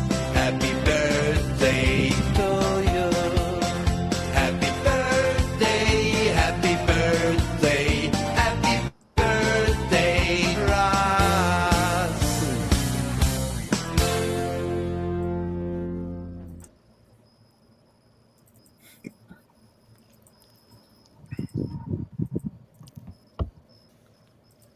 Aw. That was calling you awesome. Raz now. So you're Yeah. saying That is a I've been pronouncing your name. Roz. I feel like I Hello, want to start maybe Roz. pronouncing my name. It sounds all like fancy. I'm Roz. Yeah, it's got 2 syllables now. It's got Yeah. 2 syllables. Bring me the chilled Roz. monkey brains.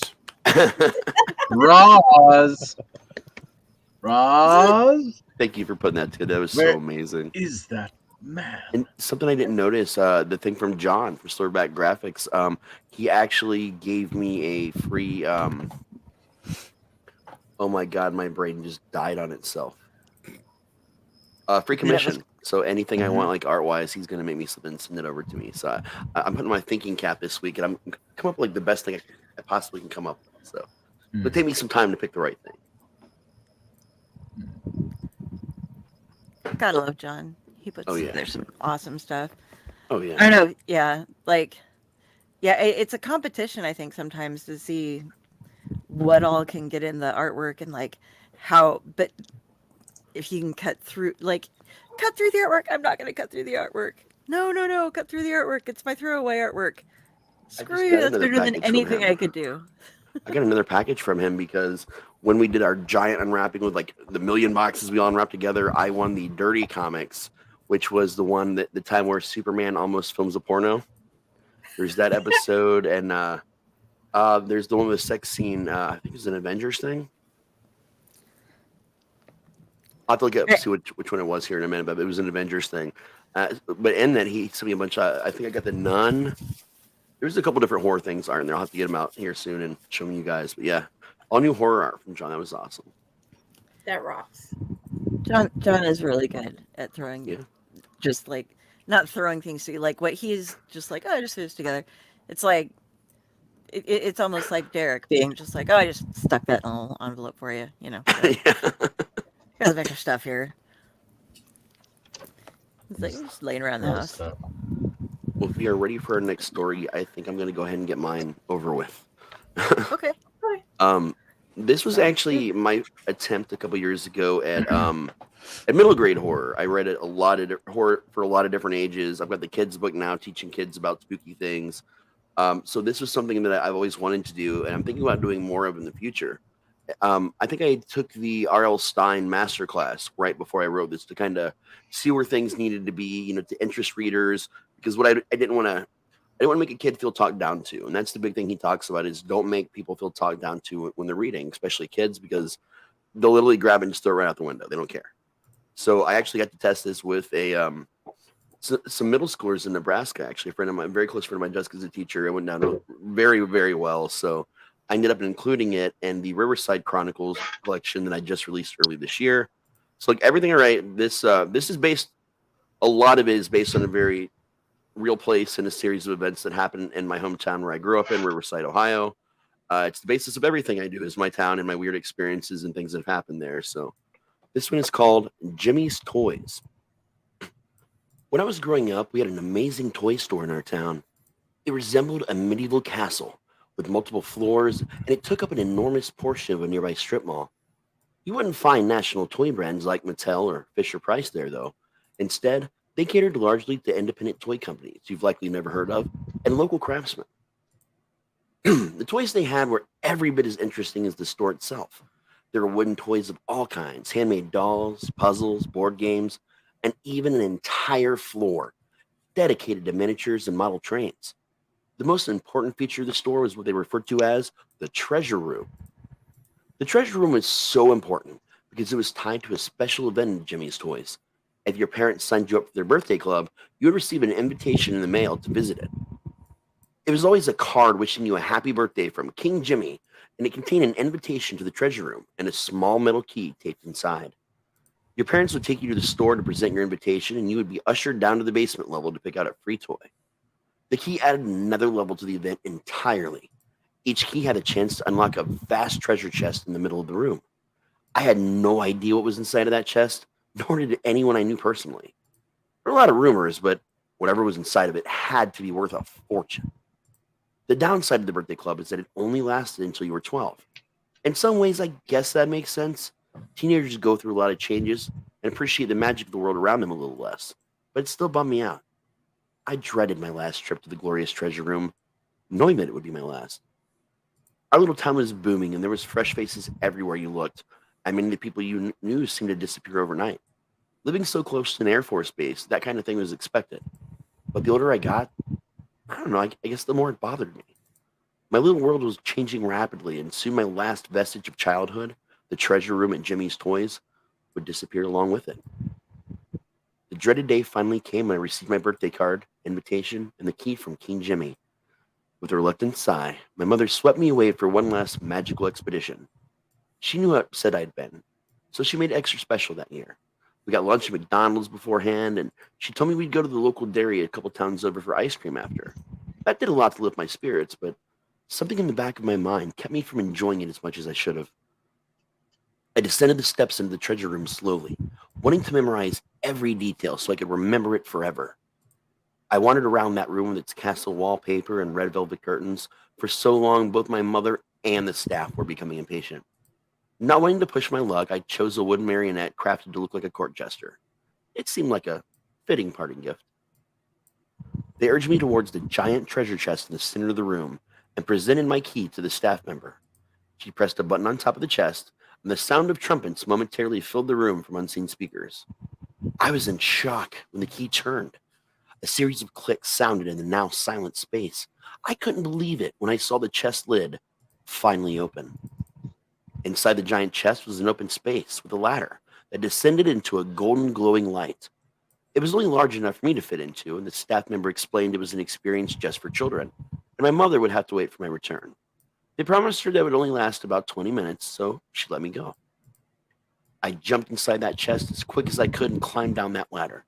When I reached the bottom, the golden light that filled the room mesmerized me. There was an enormous scroll on the wall in front of me that framed a gilded door. The scroll congratulated me and explained that King Jimmy had chosen me to explore the secrets of the lost treasure, and I would be rewarded for my effort. I rushed through the door and into the darkness beyond. Simulated torches lit up as I passed, finding myself in what appeared to be an underground passage. My excitement peaked as I traversed that winding path. I could not believe something like this existed beneath the toy store in my small town, no matter how cool the place was. Speaking of cool, I could even feel a cool draft on my skin the farther down the path I went. When I started smelling something that my brain associated with the smell of a sewer, I was astonished. They had obviously spent a lot of time building this, and they paid close attention to even the smallest details. There was no way my friends would believe me when I told them. Eventually, the passage dead-ended into a small square room. I was disappointed at first, but my excitement spiked again and quickly overshadowed it. I was here to discover the secrets of the treasure, so obviously there had to be something I was overlooking. I ran my hand over each wall, feeling for anything that seemed out of place. In no time at all, my fingertips found a brick on one wall that stuck out just a little farther than the others. With a joyous shout, I pressed on it, and the wall before me slid open to reveal a scroll around another gilded door. This scroll congratulated me on completing the treacherous journey through the underground tunnels of the kingdom. It said that the bittersweet part of every journey was that it would eventually come to an end. I found out that day that every child on their 12th birthday that ventured into the treasure room was given a key that would ultimately lead them here. It was King Jimmy's way of giving back to the children that loved his kingdom so much throughout all these years. When I retrieved the treasure in the next room, I had to promise to never reveal its secrets in order to do my part in keeping the magic alive for others. It further explained that when I was ready, I should open the door and enter. King Jimmy was anxiously awaiting me on the other side to hand deliver my reward. Every ounce of despair I'd had in me about this day was wiped away. I was part of something much larger than myself now, and it overwhelmed me with pride. It was my first big taste of the responsibilities that awaited me now that I was getting older. I took a deep breath, and I let that sink in before opening the door and stepping into the darkness beyond once more. I heard the door close, and the lock clicked behind me in the darkness. I paid little attention. I was too focused on what I would discover ahead. A few steps farther in, and golden lights popped into existence to reveal the scene before me. This room was nearly identical to the main treasure room above, but without all the toys. In the center of the wall in front of me sat an animatronic king upon his throne before a closed golden chest. Thinking back on it now, it reminds me of the creepy king you see these days in the Burger King commercials. There's something off about that strange, ever-present smile that creeped me out just a little. When I approached King Jimmy, I could hear the whirling mechanisms that eventually brought him to life. He greeted me with a simple wave, and his mouth moved along with the recorded message, thanking me for finding the lost treasure. He invited me closer and asked me to kneel next to the box before him. I hurried into place, my eyes focusing on the golden chest next to me. I only looked away when I sensed movement extremely close to my head. I looked up and noticed that King Jimmy was placing a fake sword to each side of my head as the message informed me I would now and forever be a knight of his kingdom. It was time for me to open the chest and claim my destiny. When King Jimmy moved back into a neutral position and ceased to move or speak, I opened the box. I thrust my hands inside to claim my prize before my eyes could register its contents. I had submerged my hands into a foul-smelling substance that had the look and consistency of warm raspberry jelly. Just as it oozed over my skin and several sets of human eyeballs fought their way to the surface, I heard a door open next to King Jimmy's throne. A man dressed in a dirty old court jester costume emerged and yanked me to my feet. I could smell the same foul stench from the treasure chest all over him. Still in his grip, he forced me into his arms and carried me into the room beyond the throne. The bells on his costume made a dull jingle with every step he took, as if many of the bells were broken or somehow prevented from making their usual sound. As shocked as I was, I knew this had to be a part of the lost treasure story. Finding the treasure had been way too easy, so surely there had to be some final challenge. Maybe the court jester character was trying to steal King Jimmy's throne. The inside of this room looked more like a dungeon cell, solidifying my belief that this was part of the experience. He shoved me up into a child-sized cage that hung from the ceiling and locked within. I stayed silent and carefully scanned my surroundings. Other than the way I'd come in, I could see the edge of what I thought was a trap door in the floor below me. I also noticed a normal dungeon cell in one corner, and inside of it was another animatronic, dressed and painted to look like a court jester. I found it weird that they would have an animatronic and a real person playing the same character, but it made sense that there would be maybe an actual person down here, and I don't know, in case something went wrong. The man spun my cage around slowly, his eyes never looking away. I noticed some of that raspberry jelly stuff all over his big, scraggly salt and pepper beard. Had he been eating it? Gross. He started mumbling something I couldn't completely hear. It was only the last line that became audible to me. I'll show them who the real king is around here. Aha! The court jester was a usurper to King Jimmy's throne. I'd read about a situation like this in one of my dad's old fantasy books. The plot was thickening. As I slowly revolved in my little cage, I went back to scanning the room. Back at the dead end, I had to search for a hidden brick to get out. There had to be some sort of trigger to release me from my confinement, and a way past the court jester to the trap door. As I scanned, the man slid open a panel I hadn't noticed yet. Something fell out of it, and he quickly started stuffing it back in with his foot. All I caught was what looked like a kid's light-up shoe turning on and off every time he kicked it. He stepped back and closed the panel. When he turned around, I saw a big knife in his left hand. It was also covered in that terrible raspberry jelly stuff. He laughed as he crept closer. He must have walked right into a sensor, though, because the animatronic version of the court jester suddenly came to life. The bells attached to it jingled furiously. A recorded voice filled the room as its mechanical mouth moved in rhythm. The animatronic court jester informed us to remember the promise we made and that it was no laughing matter. If we destroyed the magic for other children, we'd wind up in the dungeon, just like him. The man stared at the animatronic for a moment, and then he refocused on me. It finally set in that whatever was happening right now was definitely not part of the show. I began rattling the cage and screaming as loud as my little lungs would allow. Still, the man crept closer, the dull jingle punctuating each of his steps. I kicked out at him from between the cage bars when he made it close enough to me, my continued shrieks for help echoing in such a small space. The blade of the knife scraped my left leg, and I winced. The pain was immediate. Luck was with me down in the dungeon that day, though. My right foot connected with the hand that held the knife, knocking it halfway across the room. When he moved to pick it up, I scanned the cage one more time in desperation. I shifted my body as I looked, finally finding a small safety latch beneath me. I pulled that latch as hard as I could, and the bottom of my cage swung down, plummeting me towards the trapdoor below. My body hit it hard enough to break it open, and I tumbled down a couple stairs. I laid on my back, staring up through the broken trapdoor as I tried to catch my breath. I hurt everywhere, but instinctively I knew that nothing was broken. I was getting ready to pull myself to my feet and make a run for it when the man's face peered down at me from above. He slowly descended the stairs with his dull jingles, pointing the knife in my direction. I sat up and started crawling backwards as fast as I could to try and get some space between us. But a wall 10 feet back stopped me in my tracks.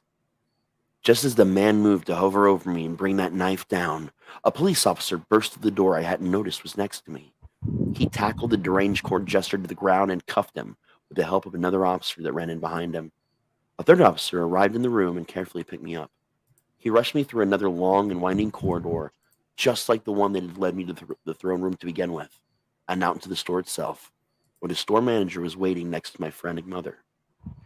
When the ambulance arrived, they wrapped me in a warm blanket, and I was checked out by the paramedics. I ended up with a lot of bruising, a minor concussion, and a nasty gash on my left leg. They took me to the hospital for overnight observation and 17 stitches. The police met us at the hospital, and I answered every question to the best of my ability. We found out that the man who attacked me was an ex-employee of Jimmy's Toys. He'd been with the store since it first opened and was fired a couple months ago for drinking on the job. He then assaulted the manager and several employees before fleeing the scene. They've been able to find him until now. A week later, breaking news bulletin interrupted my Saturday morning cartoon programs. It turns out that they found the remains of several children and their families in the sub-basement of Jimmy's Toys. The news shocked our entire community. Jimmy's Toys hung around for another year before the Grizzly events, and our town's first Walmart put them out of business.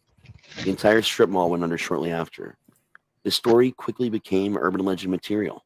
Teenagers and urban explorers alike took to the tunnels below with their cameras, and a legend was born. They say that if you descend into the tunnels beneath the treasure room, you'll find King Jimmy and his court jester down there waiting for you. Their animatronic bodies will come to life and chase you all the way to the store's front entrance. And if you're too slow, they'll drag you back to the dungeon and torture you forever. The castle for Jimmy's Toys still stands there to this day, enticing those who pass by to come inside and discover the secrets of the lost treasure.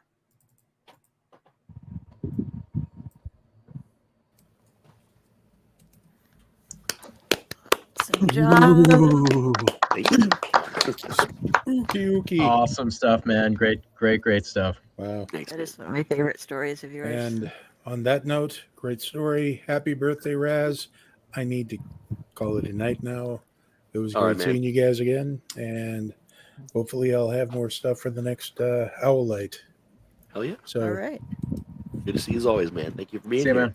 cheers. Good night. Take care. Good night.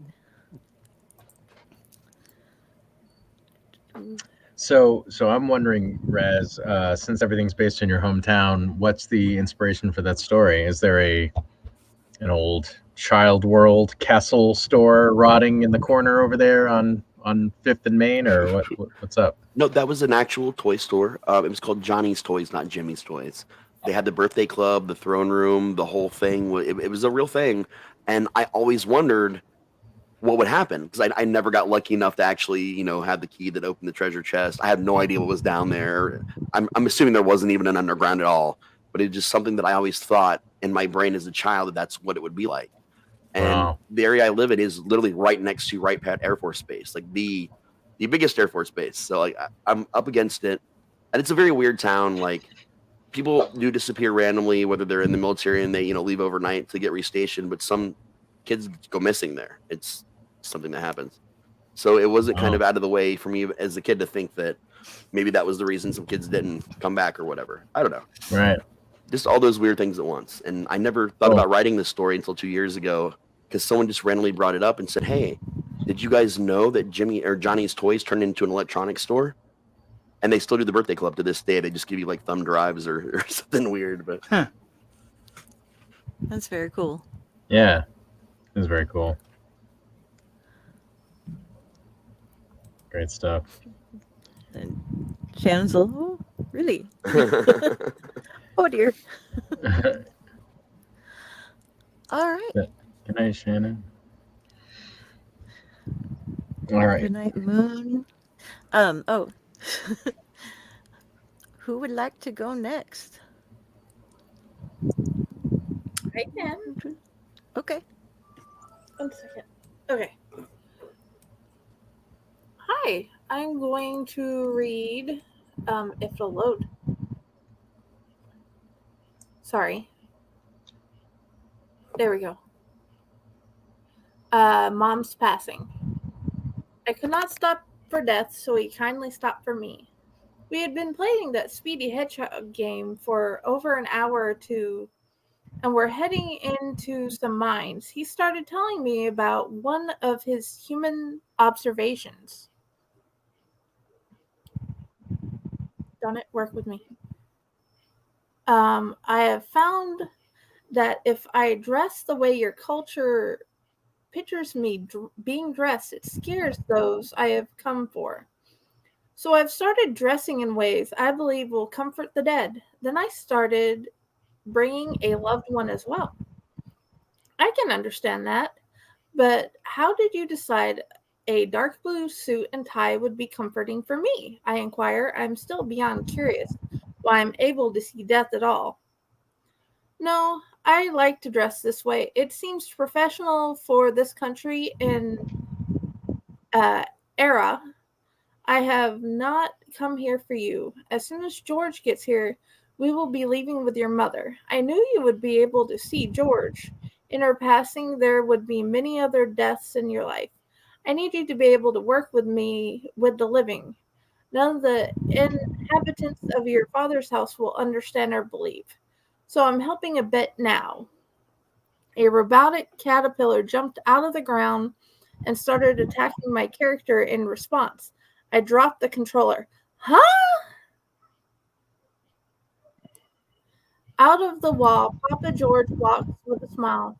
Hi, Plum. Unfortunately, you're going to have to grow up faster than we will like. This will start a new chapter in your life at your dad's. I started crying. I was only 12. She taught me everything I knew, how to cook, how to make healing salves, how to garden and harvest plants, and so many more things. Death hugged me. Thank you for letting me play with you. Remember what your mom taught you. I am the friend of humankind. He got up and headed down the hall with Papa. They came back a few minutes later with Mom. I was still bawling as I stood up, tears and snot rolling down my face. I walked over. She tried to touch my face, but it only felt like a winter wind. I love you, honeybee, she said crying silent tears. I will come check on you later. Bye, my sweet girl. Love you, Plum. I will be back for more of our normal talks later, Papa promised. Thank you again, Death said as they walked through the door. With a wipe of my nose on my sleeve, I dialed 911. And that's the end of that one. That one's Nice. so I like that. sad. But it's pretty too. Like it's beautiful the way it ends. It is. Yeah. I really like that. Yeah, good stuff. Thanks, Friday. And Shannon, it might just be me slow on clicking them too. I don't always notice when somebody posts something up. All right. Rob, you ready? You got something for us? Sure. So I have two options. I have a book coming out next month at the Merrimack Valley Book Festival that's happening in Haverhill, Massachusetts. I was thinking about reading from that, but that might be kind of long, and it would be basically an excerpt. It would be the opening of the book. Or I have something shorter that would be the full story. It's called Death Interrupted, but I kind of hesitate to follow Jen's death story. So I don't know. Rock, so I will love it. What's that? Yours will rock, and I know I'll love it because you wrote it. Okay, then I'll do Death Interrupted. Yeah. This is something that hasn't been published. It's been rejected a few times, and accepted once, but I didn't like the contract, so I give up. I'm just gonna read it at events and things because it's fun for me to read. It's been a while, so I'm hoping I don't mess this up. Death Interrupted. I walked in on death. I didn't mean to. To be honest, had I known, I may have turned aside or hesitated, found some excuse not to go in the room. But I'd been sent for a cold compress for Dave's head. And in the current situation, and what with the "do it now, idiot" tone my wife had used, I was in a bit of a hurry. To be fair, she did think it was my fault Dave needed the compress. To be extra fair, Dave should have known not to trust me when I asked him to help me open a can marked mixed nuts. I'd gotten him with the rubber vomit, the fake dog poop, the fly in the plastic ice cube, the whoopee cushion, and the joy buzzer. Twice. And that was just this weekend. My Uncle Dave, world's most gullible man. But seriously, he should have learned at least a little caution by that point in the visit, shouldn't he? I mean, the can just said mixed nuts. No brand name, no list of ingredients on the side, no nothing.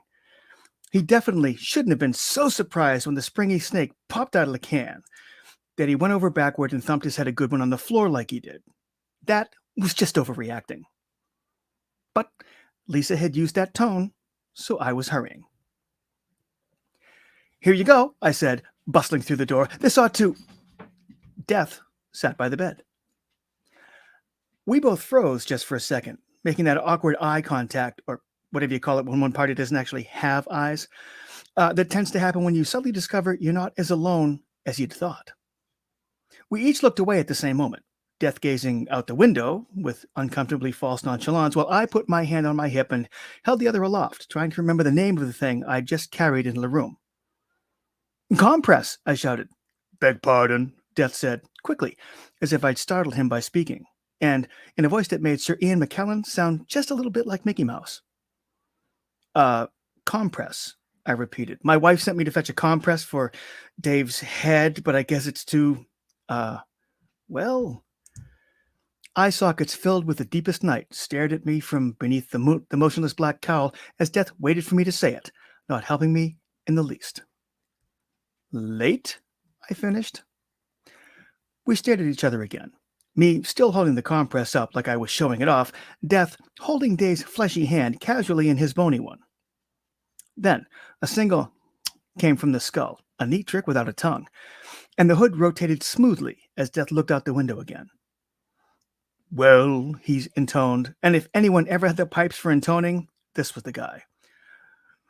"This is awkward." "You're telling me," I said. He glanced over, indicating the door with a single extended phalange. I don't suppose you could just walk back out and forget this ever happened? He sounded both mournful and hopeful.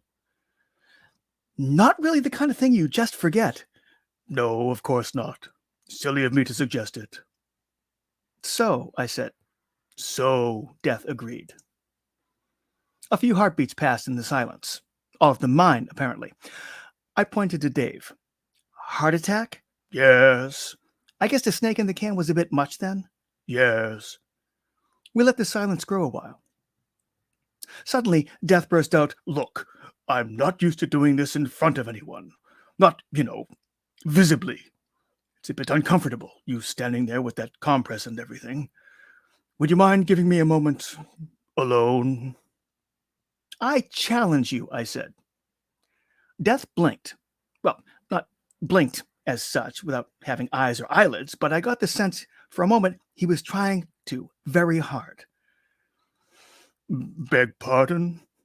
I challenge you, I said again, slowly. Even I couldn't believe I'd said it the first time, since the idea was still forming while I was saying it again. I've read about you. Hercules wrestled you for someone or other, right? And Granny Weatherwax played cards for a child. I read that one too. The first is a myth, and the second happened in a popular novel, Death said flatly. They were both fiction. I flipped a finger between the two of us. And this is real? Seriously? Point taken. He sighed, hollowly. You wish to challenge me for Dave? Yup. And what do you bet? Me, I said. Double or nothing. You win, you take both of us. You lose, you walk away empty-handed. The skull nodded solemnly. Done. What is the game? I don't know. But not wrestling. I have a bad back. And not cards, Death insisted. That Weatherwax woman soured me on cards. Well, this is Dave's room. I don't know what else he'd have in here. I scratched my chin, then snapped my fingers. I got it. We'll flip a coin. A coin? Sure. One flip, winner take all. Straight chance, no advantage to either side. I shrugged. Best I can come up with on short notice. There was a hollow rasp as Death scratched his own chin. I like it. I tend to be unskilled at human games anyway. Done, I said. And since I challenged you, you get to choose heads or tails for yourself. I choose heads. Heads, you win, I agreed, stuffing my left hand in my pocket and coming out with a quarter. Tails, I win. Ready? The dark figure sat straighter in his chair. Ready. I flipped the coin, sending it high in the air, spinning end over end. Caught it and slapped it down on my wrist. Ready? Death stared with a hollow-socketed intensity. Ready. I slipped my hand aside. Damn, said Death, sounding like Ian McKellen with a chest cold at the bottom of a well in hell. Ha, I said. Looks like you're going away empty-headed. But Death was gone. He didn't fade away or walk through a wall or anything, and I didn't actually see him disappear, but it was suddenly like he'd never been there at all. Christ, that was close, shouted Dave, sitting up so fast I actually fell down and hit my head. But with talking to Death and all, I'd kind of forgotten he was even there. I got up and pressed a compress to my own head. You heard all that? Of course, said Dave. I was right here. Double or nothing on a single coin toss? That's the ballsiest thing I've ever seen. Yep, I said. That's me. Nothing but balls. Dave's eyes went unfocused for a moment in thought. Then, two-headed coin? Nope, I grinned. Two-tailed. The two-headed one's in my right pocket. I should have known. He shook his head. You and your practical jokes. Hey, one of those practical jokes just saved your life. You wouldn't have had to save my life if... I spun on my heel and pushed through the door. I'll go tell everyone you're okay, shall I? I'd crossed the hall and gotten to the top of the stairs, compress still firm against the base of my skull, when I heard the cry behind me. I reflexively spun toward the sound, and my foot shot out from beneath me. I sailed out over the steps, feet rising, head falling, and landed at the foot of the stairs on the back of my neck. I was just contemplating the ugly crack my neck had made and the strange lack of pain when a clearly stepped on banana peel fluttered down to land on my chest. My goodness, said Ian McKellen's vocal stunt double. That looked terrible. Let me help you up. Death looked very tall from where I lay on the floor, shoving the last bit of banana into his mouth before leaning down to offer me a skeletal hand. You know, he said, chewing, and I wondered how the banana didn't just fall out, but with his lack of lips, but he must have had lots of practice. That sense of humor of yours is going to get someone killed someday. Whoops, he pointed down. Too late. My gaze followed his pointing digit to my body, lying at my translucent feet. Again, he said, and I looked up to find my slightly transparent but very angry-looking Dave standing beside him. Whoops. We were halfway down the tunnel to the light before I realized that chest-rattling rumble I was hearing was Death. Laughing. And that's Death Interrupted. That was hilarious. I love it. That was great. I love it. Oh, you son of a bitch. You're just the man. What? That is gorgeous. So All good. of your descriptions are just so fun. Death's I love fun. that. Yeah, no, Thank you. Death is your voice for Death was hilarious too. Oh, son of a bitch. That's So good. That's ripped straight off from Terry Pratchett's. Yeah, I mean it Sure, felt yeah. like that was Yeah. who that was. One of He my was favorite speaking in parts was- all caps. Yes, Yeah. It's all very caps. much. All caps. If I could have worked the death of rats in, I would have squeak. I would have done that. Well, it's funny you keyed it on Ian McKellen because it was Christopher Lee that always voiced that version of Death in all the adaptations. Yep. I love the banana bar because he's like, he didn't even have any lips, so he must have had a lot of Must practice. have I'm had a like, practice. Yeah. He had a lot of practice. Okay. So He's been so around for a freaking funny. while. Yeah. He has. Bananas. He likes bananas. Yeah. You can't slip on a curry box, really. That Yeah. doesn't No. have the hijinks to it. Compress. What? That was so awesome, man. Thank you. Yes, that was really good.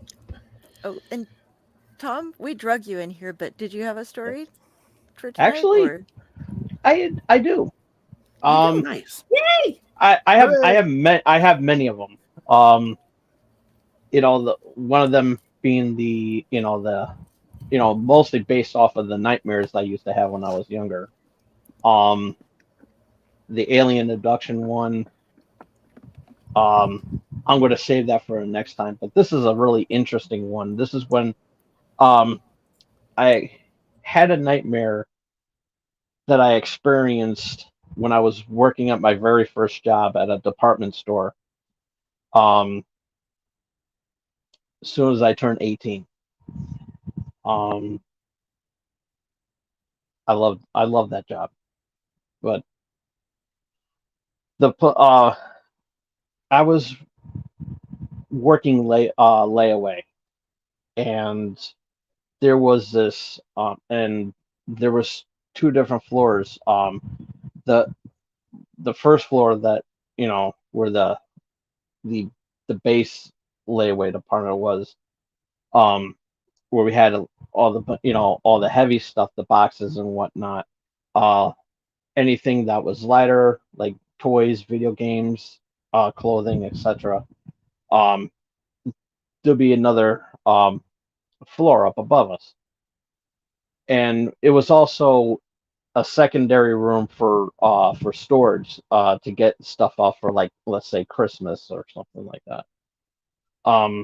So one particular night or day,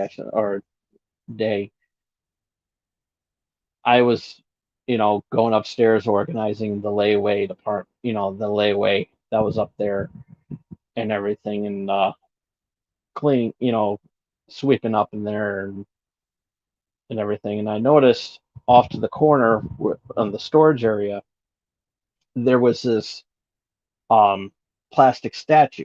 There was a little plastic figurine statue, something that we could be using for the snack bar that we had. And what it was a plastic statue of a chef mannequin, It was a chef. It was a plastic chef figurine or statue, whatever. And I don't know how long that was there for, but it was creepy as hell. It looked very, very creepy. And being that it was a dimly lit room, it made it even more creepy because it would always there with this creepy looking face, like, you know, that sort of thing. And it was really creepy. And it was and I know it was supposed to have like a smile or something like that, but it was one creepy looking chef. So every now and then, when I would do some sweeping or anything like that, I hated going up there. Never told anybody, but I hated it. One particular night,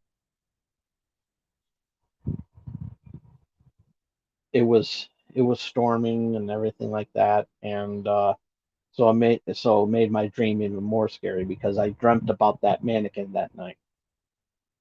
So in the dream, it was raining and storming and everything like that. It was a really bad day. And it wasn't really that busy, but we had some stuff on. I was doing some cleaning and putting some stuff away from layaway orders.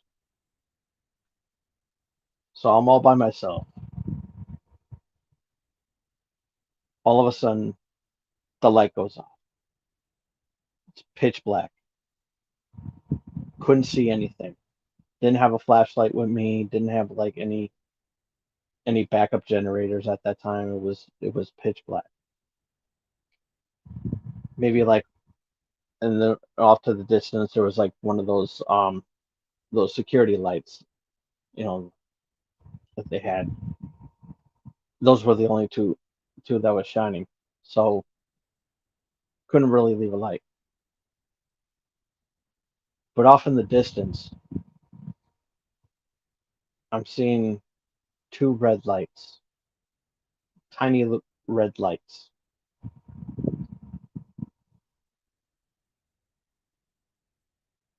I got closer to it. I got closer. The lights were getting brighter and brighter. And it was an image of the chef mannequin, the chef figurine. It was coming to life. It started moving, crawling down, down, down. I panicked. I tried to turn around to go the other way, but it was too dark in there. I couldn't see a thing. I kept going and going and going. And I kept feeling around. And then I felt the door frame, the frame of where a door would be. I felt my way, and I looked over there, and I walked out a little bit, and there was the two eyes standing right there. The chef figurine, the chef statue, going closer up the stairs, into my face.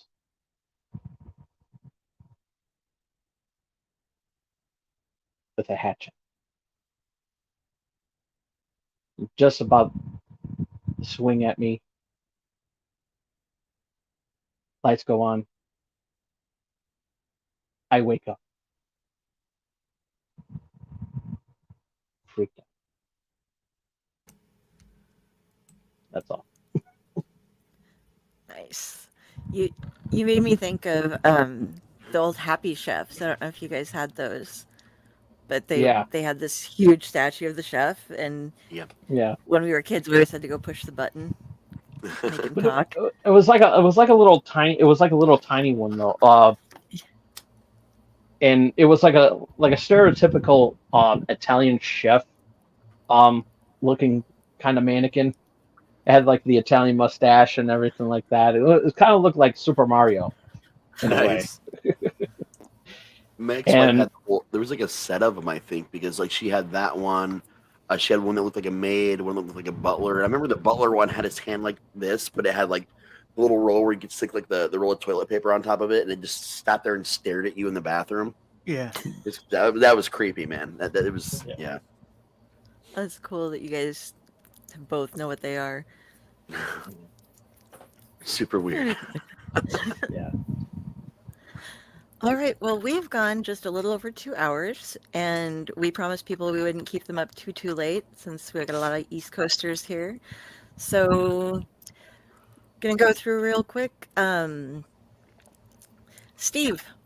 Oh, Steve Van Yes. Samson. Where would you like people to get a hold of you at? You can find me, Steve Van Samson. I'm on. Oftentimes, you can find me on Facebook. I have an author page. I have you can shoot me a, hey, how's it going? I have a normal person page also under the same name. You can also find my books over at roughhousepublishing.com. My last two books, Mark of the Wishworm and Black Honey, are still available on roughhousepublishing.com. Also got a new one coming out from a different house, Weird House. My next book is Year of the Rattlesnake. It's officially up for pre-order.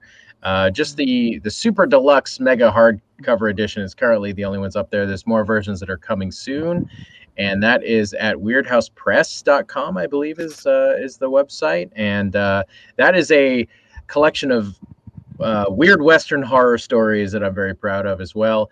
So check all that good stuff out if you're feeling like it. If you wanna, you can. That's all I'm saying. And come on, be a Van Samsonite. Like, we'll have two. Be you and Delphine. I'll Be make great. T-shirts. It'll be Yeah. fun. Yeah. There's also actually right now a sale going on Weird House, and your book is included in that. So if people want to get a discount on the pre-order, they can hop in there. That's very true. And we do have your notes up above, down below, side to side, wherever they're at, included. So Somewhere. check those out if you don't want to like sit and type. You can just hit the link. Rob, where can everybody find you at? Usually I'm at home. Dark You can and find me on- really scary. Yeah, you can find me on Facebook. I don't actually have just one publisher. My stuff's kind of spread out all over the place. I do have something at Laundry Legs. My newest book is at Weird House with Steve's books. Also for sale, also on sale. It's called Laundry Legs. Much fun, lots of fun. And I have something coming out. Like I said, I have something coming out next month called Spearfinger. That is also lots of fun. Not exactly horror. It's kind of horror adjacent. It's a reluctant paranormal investigator. He really doesn't want to do it, but he keeps winding up getting stuck with the job. Yeah, Facebook. I mean, I know that I have other social media there's other social media, but I'm really bad at it. So I'm just working with the one. All right. Tom? All right. Be sure to follow me at TomDog247 on Twitter at TomDog247. I'm also on TikTok at TomDog247. And I think there was some other else. Oh, anywho, I'm also every Thursday night. I have my own show on the Brill Pro Network over at Tom Arcade 69. You can check me out there. At the end of each month, or if there's any other specials, I do Wrestling Prime, where I talk about some wrestling and everything. I'm also working on a future project with Crypto Nightmare, a good friend Tails. We're going to be she's going to be starting up her own wrestling show, and it's going to be a lot of fun. So stay tuned for that as well. And while you're checking out my YouTube channel, support the small streamers like myself, and do the most important thing that you could do for us small streamers like myself, and that is face hug that subscribe button. Oh, there you are, right there. And yeah, we got a good show coming up lined up this Thursday. We're going to be doing a review. There we go. We're going to be doing a review on the upcoming Pokemon DLC that's coming out this Tuesday/Wednesday. I'm going to be reviewing that, as well as my thoughts on the MTV Video Music Awards, which Do they still play music?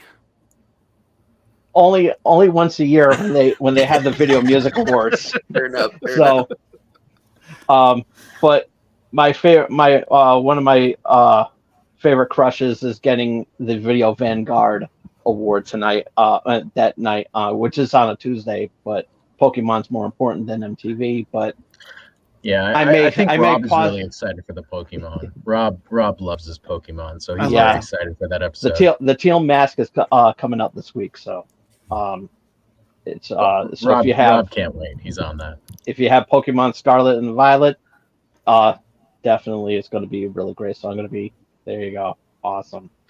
And I'm going to be reviewing that. And of course, the 5th episode of Ahsoka, I'm going to be reviewing that as well, and maybe some other little tidbits as well too, but always lots and lots of tomfoolery. So there you go.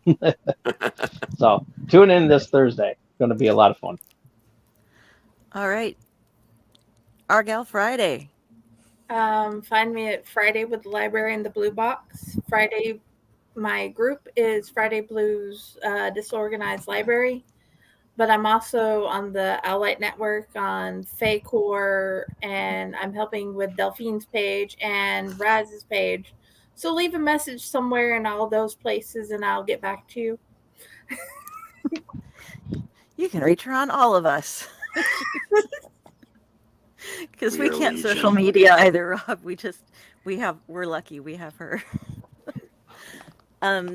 As for me, if you look me up on Kari, Kari Sanders, which is this host body that I'm inhabiting at the moment, on Facebook, you can find all of my links there. I am to be found here on the Owlite Network. I have a couple of stories up that you can get on Amazon, and you can also find me Tuesdays and Wednesdays on the Dorkening Network on Splash Pages and Midweek Geeks. So, wrapping it out, birthday boy Raz, where do you want people to find you? Before I get to that, I just want to say thank you guys so much for being here and sharing this with me. It meant so much to me that you guys came on and shared some stories for my birthday, and I get to do this once a month regardless, but like just to do it today, it's my favorite thing in the world to just share stories with people. Whether it's horror, real life experiences, hell yeah.